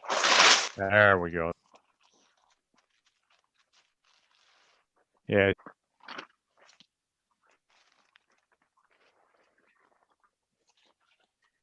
He's just gonna walk towards me every single time. yeah, because you length of mine. I'll not lie there. I got about a 6-foot wingspan, so makes it a little easier for me. Good boy. There we go. Good boy. Good job. Now go to his Yeah. offside. Go to his offside and do the same thing, because we got to do that on the other side as well. And if he walks over it by leading on from kind of that side, that's fine. That's great.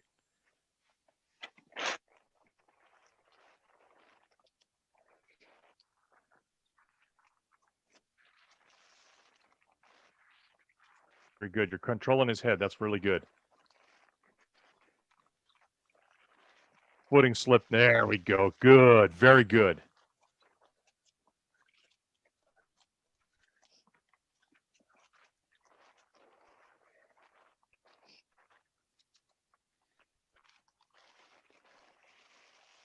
Good.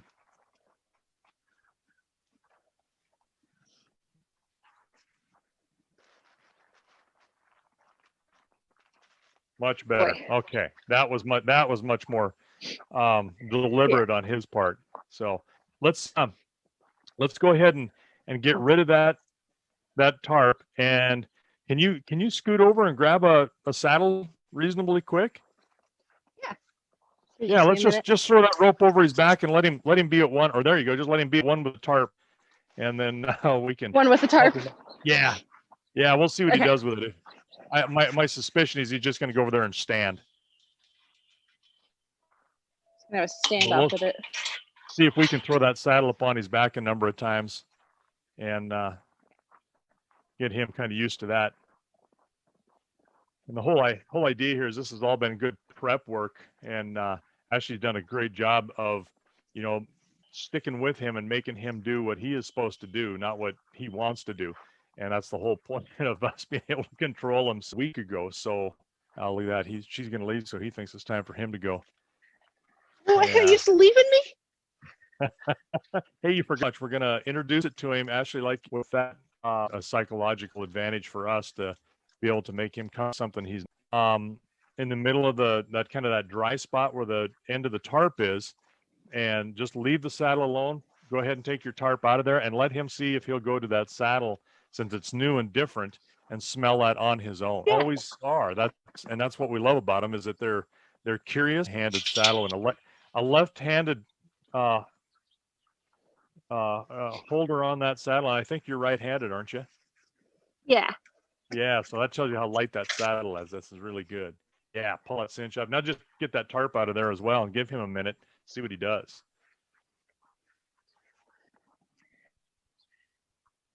I brought you a thing. A little bit. Instead of being over there by the time clock where the door is. Good boy. I've And been just push- practicing just moving him away from me in the field, and we're getting a lot Good. better with just gentle touches. Good. That's where we want to be, is there you go. See if he'll move towards it. And just to have him move from the subtle request that you. Okay. He's going to sull up a little bit. So we can always grab that halter lead, put it on him, and pull him over to it. Let him smell it. Well, you must be getting warm.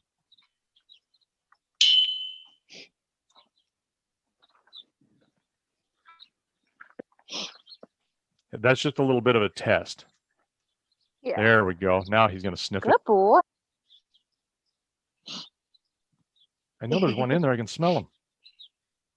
Good boy. That thing over really good and taking the time to do this is not a bad thing.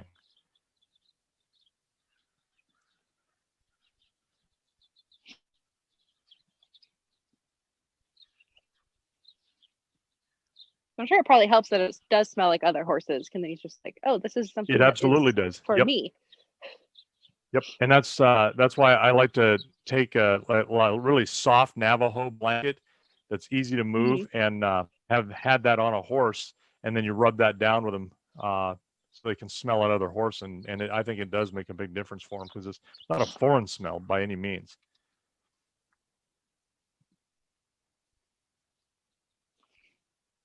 He's starting to lip the sheepskin on it. Yeah, I'd go ahead and Good pull it up boy. then, and just set it up on his back. And you may need to pull a stirrup over the back, on the one side or the other, whichever one's going to want to flop over. Just easy to just kind of walk back and then just set it up on his back. Just like that. There you go. And then don't let him move too much. Make him stand there. And now all you're going to do is sack him out with that. Now just go ahead and just kind of shake it back and forth, move it. And I like to just do that so I can pull it up on his neck a little bit by grabbing the horn. I'd go ahead and let that, if you can now. Did you have the stirrup over the top of the saddle horn? Yeah. Let it Yeah, I fall go in. ahead. Yeah, let it drop. Let's see what he does. He should be able to take that because he's had stuff flopping around him. No. There you go. Good. Excellent. Now take the saddle horn and you can really work that saddle forward, backwards, all the while shaking it. Yes. Pick it up on his neck, a little more in front of his withers. Ooh. Don't let him move. Yeah, Ooh. there we go. All the way back. Yes, good. Very good. This is where all that tarp work Boy. paid off. I see. Ooh. And as much as you can possibly do, don't let him come forward. Don't let him move on you. He needs to stand because we want him to stand. Whenever we mess with the saddle, we want them standing until we are done messing with it, done Ooh. having it put on.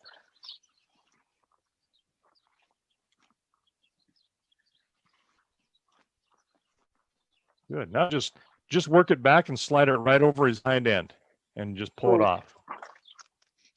Good job. I'm glad you're talking to him.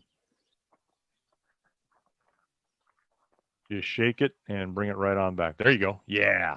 Now just throw it up there again with a shake. Oh, nice. Very, very good. Boy. His head didn't even pick up.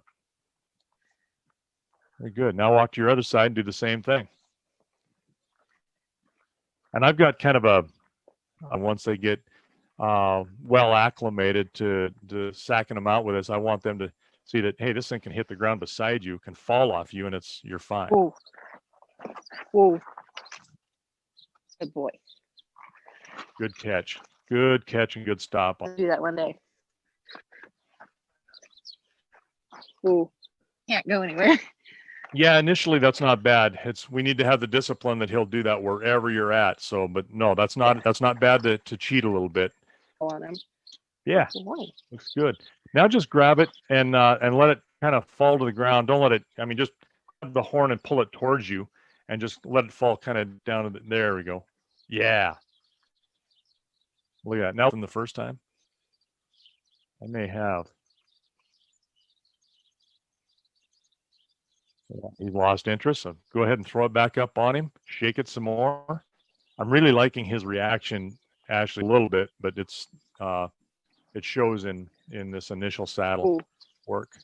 Good boy. Good job. Good job not letting him move off. Perfect. This first time because he's doing so well.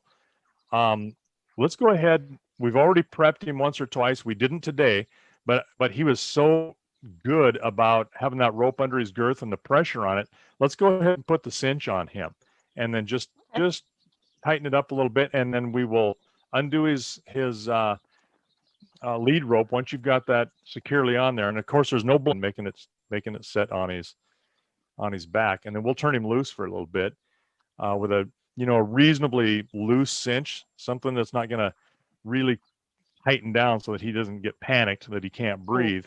But we'll just tighten it up enough to hold the saddle, and then we'll let him walk around a little bit in a circle, kind of work him around the rail, and just keep working that up a little bit. I don't see him even humping up or even resisting that at all. Doesn't give him any cause for concern. His eye looks really good.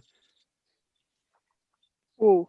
Yeah, he's just, it's like every time I take a step, he wants to kind of follow me with it. So I'm trying to leave a loose lead. Yeah, So I don't no, that's fall on his head. Right. Nope, that's a good thing because you want him standing with a loose lead and just taking this. So. But anytime he does move his foot and I say, whoa, he just stops. So. Yeah, no, that's perfect. We want him responding to that voice, and you're building that into him. That's a really, really good. It takes no effort for you to say no. Or whoa, I should say. He hears the same thing, basically. Okay, so I've got it just on the second hole, super loose. Tighten it up and watching his ears. He's listening to you, but there's no issue there with that. So if you've got it on there, then go ahead and just walk him around in hand first, because it's going to feel weird to him, and stay off to the side to him to make sure that he doesn't spook and get concerned that that thing is following him around and he can't do anything about it. You're starting to look like a horse.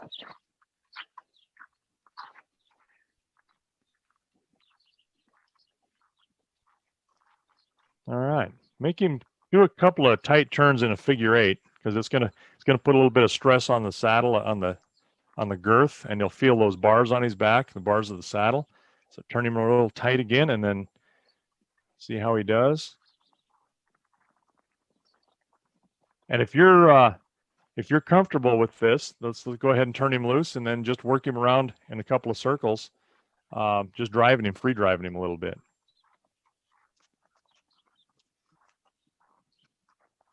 Yeah, I don't see any issue there at all. Yeah. He's doing good, really All good. Okay.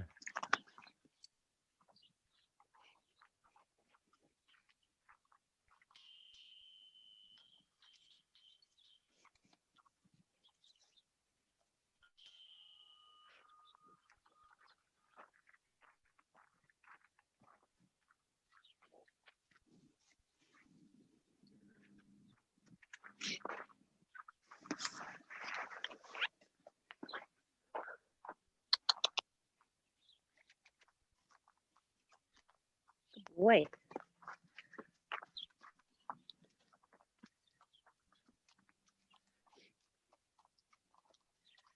And then at some point, and you can do this later in the week too, if you're going to work him again, tie that tarp up in the saddle and let it hang off of both sides of him, and do this with him.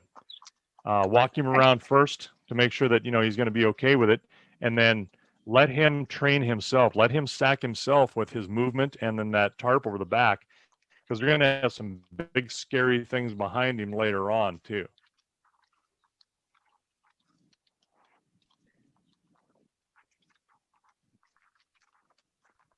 Good boy. Good, very good. Good job. Good job sticking with him and making him turn.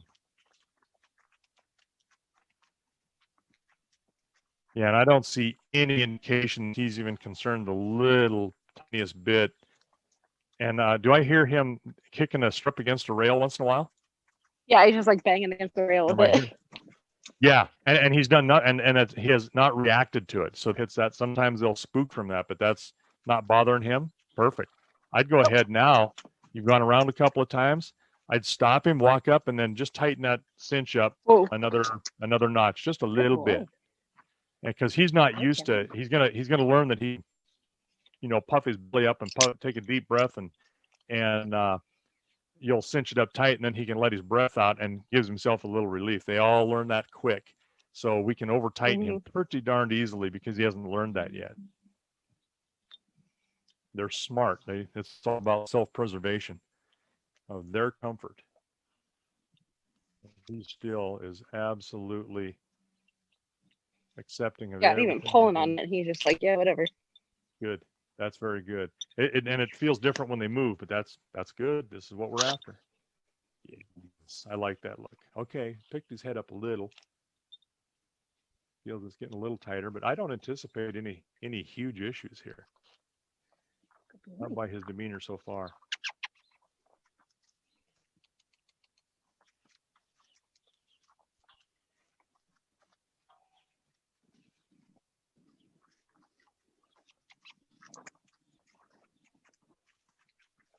Sometimes they'll want to stop when you tighten it up a little bit. They don't want to move, and then sometimes they'll move and want to stop again, and then other times then they'll go, oh man, this thing is tight, and they'll try to outrun it. And if that happens, just let him go. Just let him run. He's not going anywhere, and he's certainly not terrorized. There we go. Good boy. Very good. I'm really liking what I'm seeing here.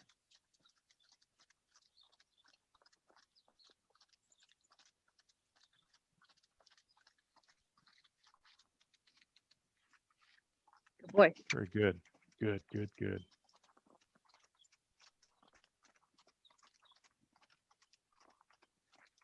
How tight is that saddle? Is it just looser than what you would get on him, but still pretty snug? I can fit my hand in between it pretty easily. Okay, so that's still relatively loose. That's good. Because we will have to get to the point at some point where we need to tighten it up where you could step up on him. And so we're as long as he's doing great, yeah, we'll just work towards that towards that point. You can do it later now, or you can wait till the next time. It doesn't matter. He's really doing really super well with this. So I'm liking what we're going on here. He's got his head down. He's licking his lips. He's chewing. Yeah, good. Very Good, thank good.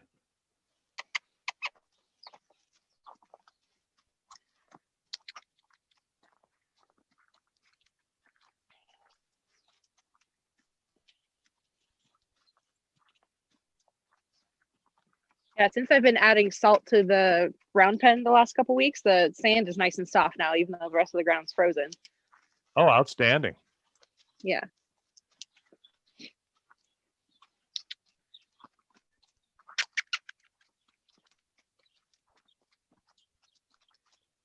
Good boy.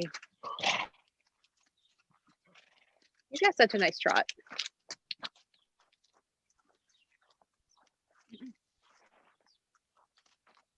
Good boy. Good. Very good. It's much, much better. I like that.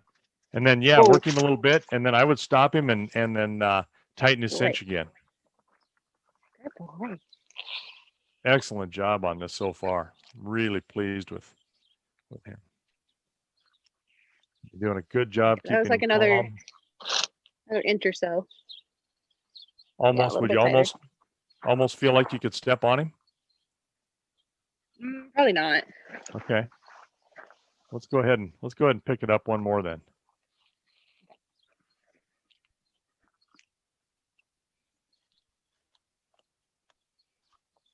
There we go. See a little reaction there. It's like, hey, this isn't right, but that's all right. Now that's just probably your biggest, boldest move yet. So let's see how he does. Good boy.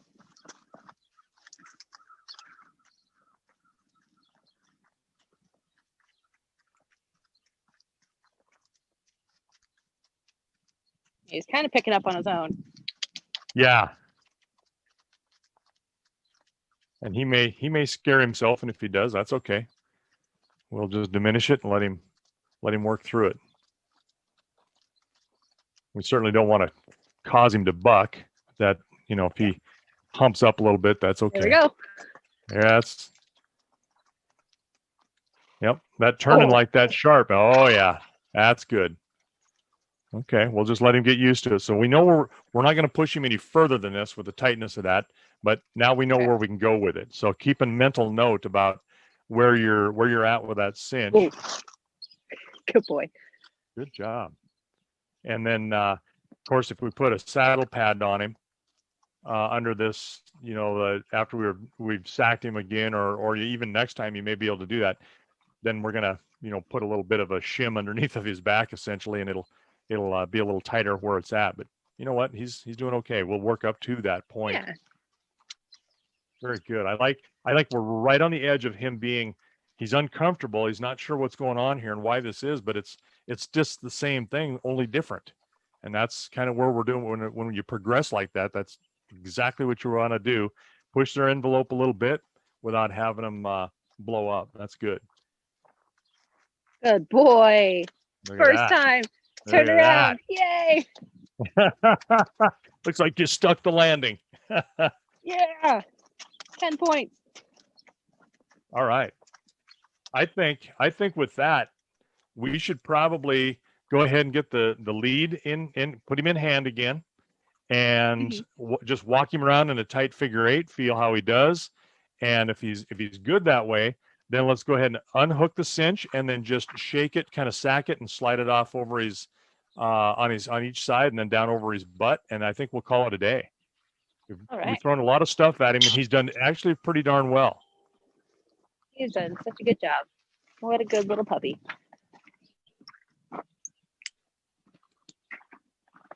And then we'll work on, I think the other thing we're going to start working on is bidding him up. Yeah. And that is going to be something. Do you have a head stall and a bit that will fit him that have no reins on it?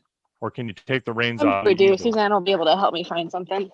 Okay, yeah, grab something, because we're not gonna put anything in his mouth or any pressure in his mouth. He's gonna have to learn to hold that bit in his mouth, and we'll start with that next time too, because we can do a couple of things. We can work him with this saddle, and get to the Mhm. point where we're at, like right now, he's doing really well. And then when he's done with this lesson, when we're at this point next time, we'll put that bit in his mouth, and then I'm going to show you a little secret that we're going to use to get him to, one, accept that bit, and two, we want him to make sure that that tongue stays under that bit. We don't want that tongue going up over the top. So, Right. and something we've shared. This isn't a big secret, but and we wouldn't make it that way because it's something that really needs to be done. You got to have this horse accept that bit. Very good. Like, wait, I don't know how to back up with this thing on. Ooh, Yeah. good boy. That direction didn't come with instructions with a saddle, did it?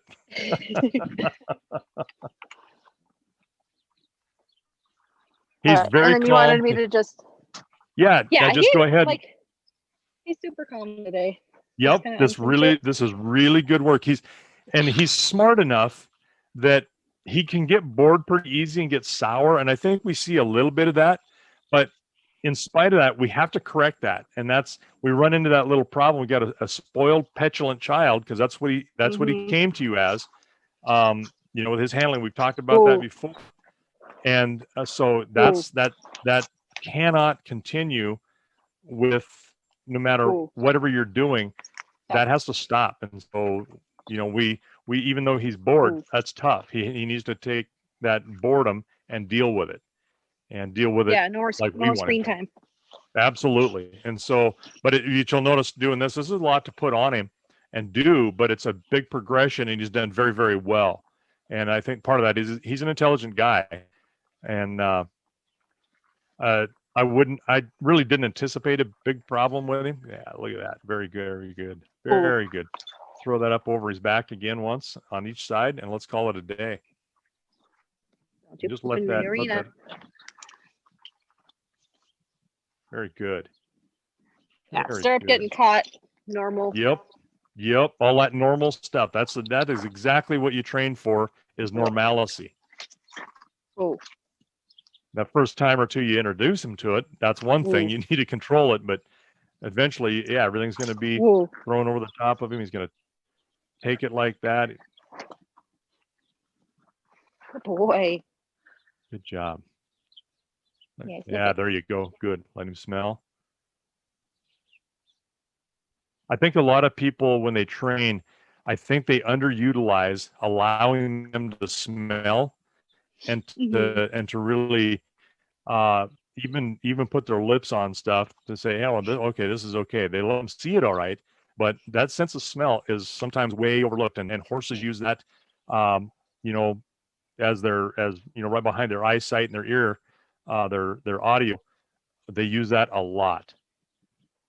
Yeah, because they're like dogs. They don't have hands to tactilely touch the world and interact with it. They use their nose and they use their lips to get the scent and the smell and the feel of it. That's right. So it's not like he's going to eat the saddle, but he's just using his lips just as feelers, just to see what it is, what the material's made out of. Precisely he can right. check out the metal on the thing. He can check out the leather. He can check out the sheepskin. The temperature he knows what all of those different textures are. Yeah. Yes. Yeah. Throw that up on his back again and drag it off the other side, and I think you're probably done. I always saddle from either side. Everything I do, you can do on our horses from that notion that you can only. I can't throw it up as high with my left hand. that notion that you can't get on this horse from the offside is okay. Well, why not? And I think you're good. If you're in an emergency and you can only get on and off one side, then that better be the side that you can get on and off of. That's exactly the point. Absolutely right. And you know what? Sometimes you can't control which way you're pointed on that mountain and whether you're on the downside or the upside. And he's doing better. You're working on him, and keep up the good work. Especially, I'd work more of those turns towards you and away from you equally, so that he gets, if you're going to do that, and then have a bit ready. And if you got one of those with a headstall with no reins, let's grab that and have that ready for next time. And we might put that into your coat, put it under your armpits, keep that that bit nice and warm for him. Yeah, and that'll be a really important part of doing that is, you know, some foreshadowing for next time is that bit, having that bit warm. A lot of times I'll bring a bit in the late fall, the winter time, and I leave it in the house, and then I wrap my hand around it going outside, and it's warm when it goes in their mouth. There's nothing worse than throwing a cold bit in a horse's mouth Yeah. that's been hanging on a wall out in a barn with no heat. Yeah, you want that comfortable going in their mouth. So good job, Ashley. We'll I guess we'll keep going, and we'll see you next week. Thank you so much for your time, Brandon. Absolutely. Have a great rest of your day, and do good work. You too. We'll see you later. All righty. Bye-bye. Bye.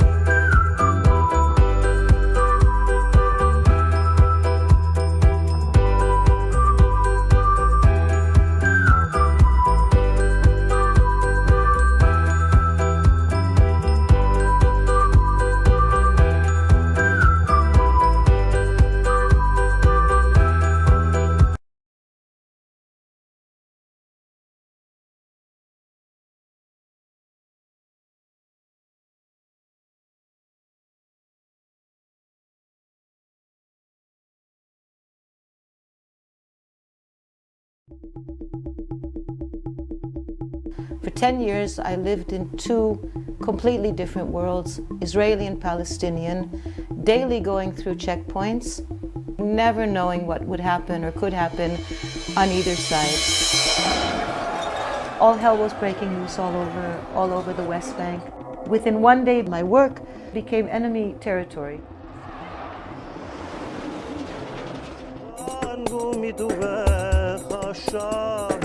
When I was 9, my parents told us that we were going to Israel. And I said, I'm not going unless you buy me a horse. And it was just horses, horses, horses.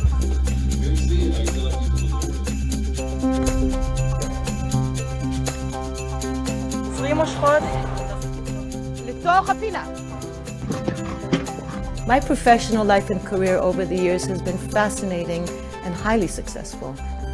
My personal life, on the other hand, that was marriage number 1. Has been somewhat of an obstacle course. This is my wedding dress for the second marriage.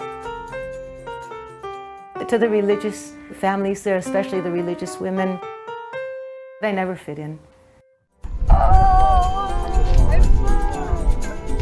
The first Palestinian team riding abroad. This is the first time you put on a suit. Yeah. For Nancy, And I come from a very right-wing family. All Arabs are terrorists. This was mainstream. There was nothing unusual about this. You didn't have to be very right-wing. Anything that could lower the level of hatred was a blessing. The only exposure they had to real Israelis was me and my kids. And after the Intifada started, it was viewed as a betrayal, just working with the Palestinians. For them, it was extremely difficult to keep working with me because they had to deal with Israel and the Israeli army as an enemy, but working with them in their midst, a Jewish Israeli woman who they loved. This kind of tension between the larger political or security aspect of the whole thing. go away! What are you doing here? It was always there, and living right next to it was the personal side of this is what I want to do.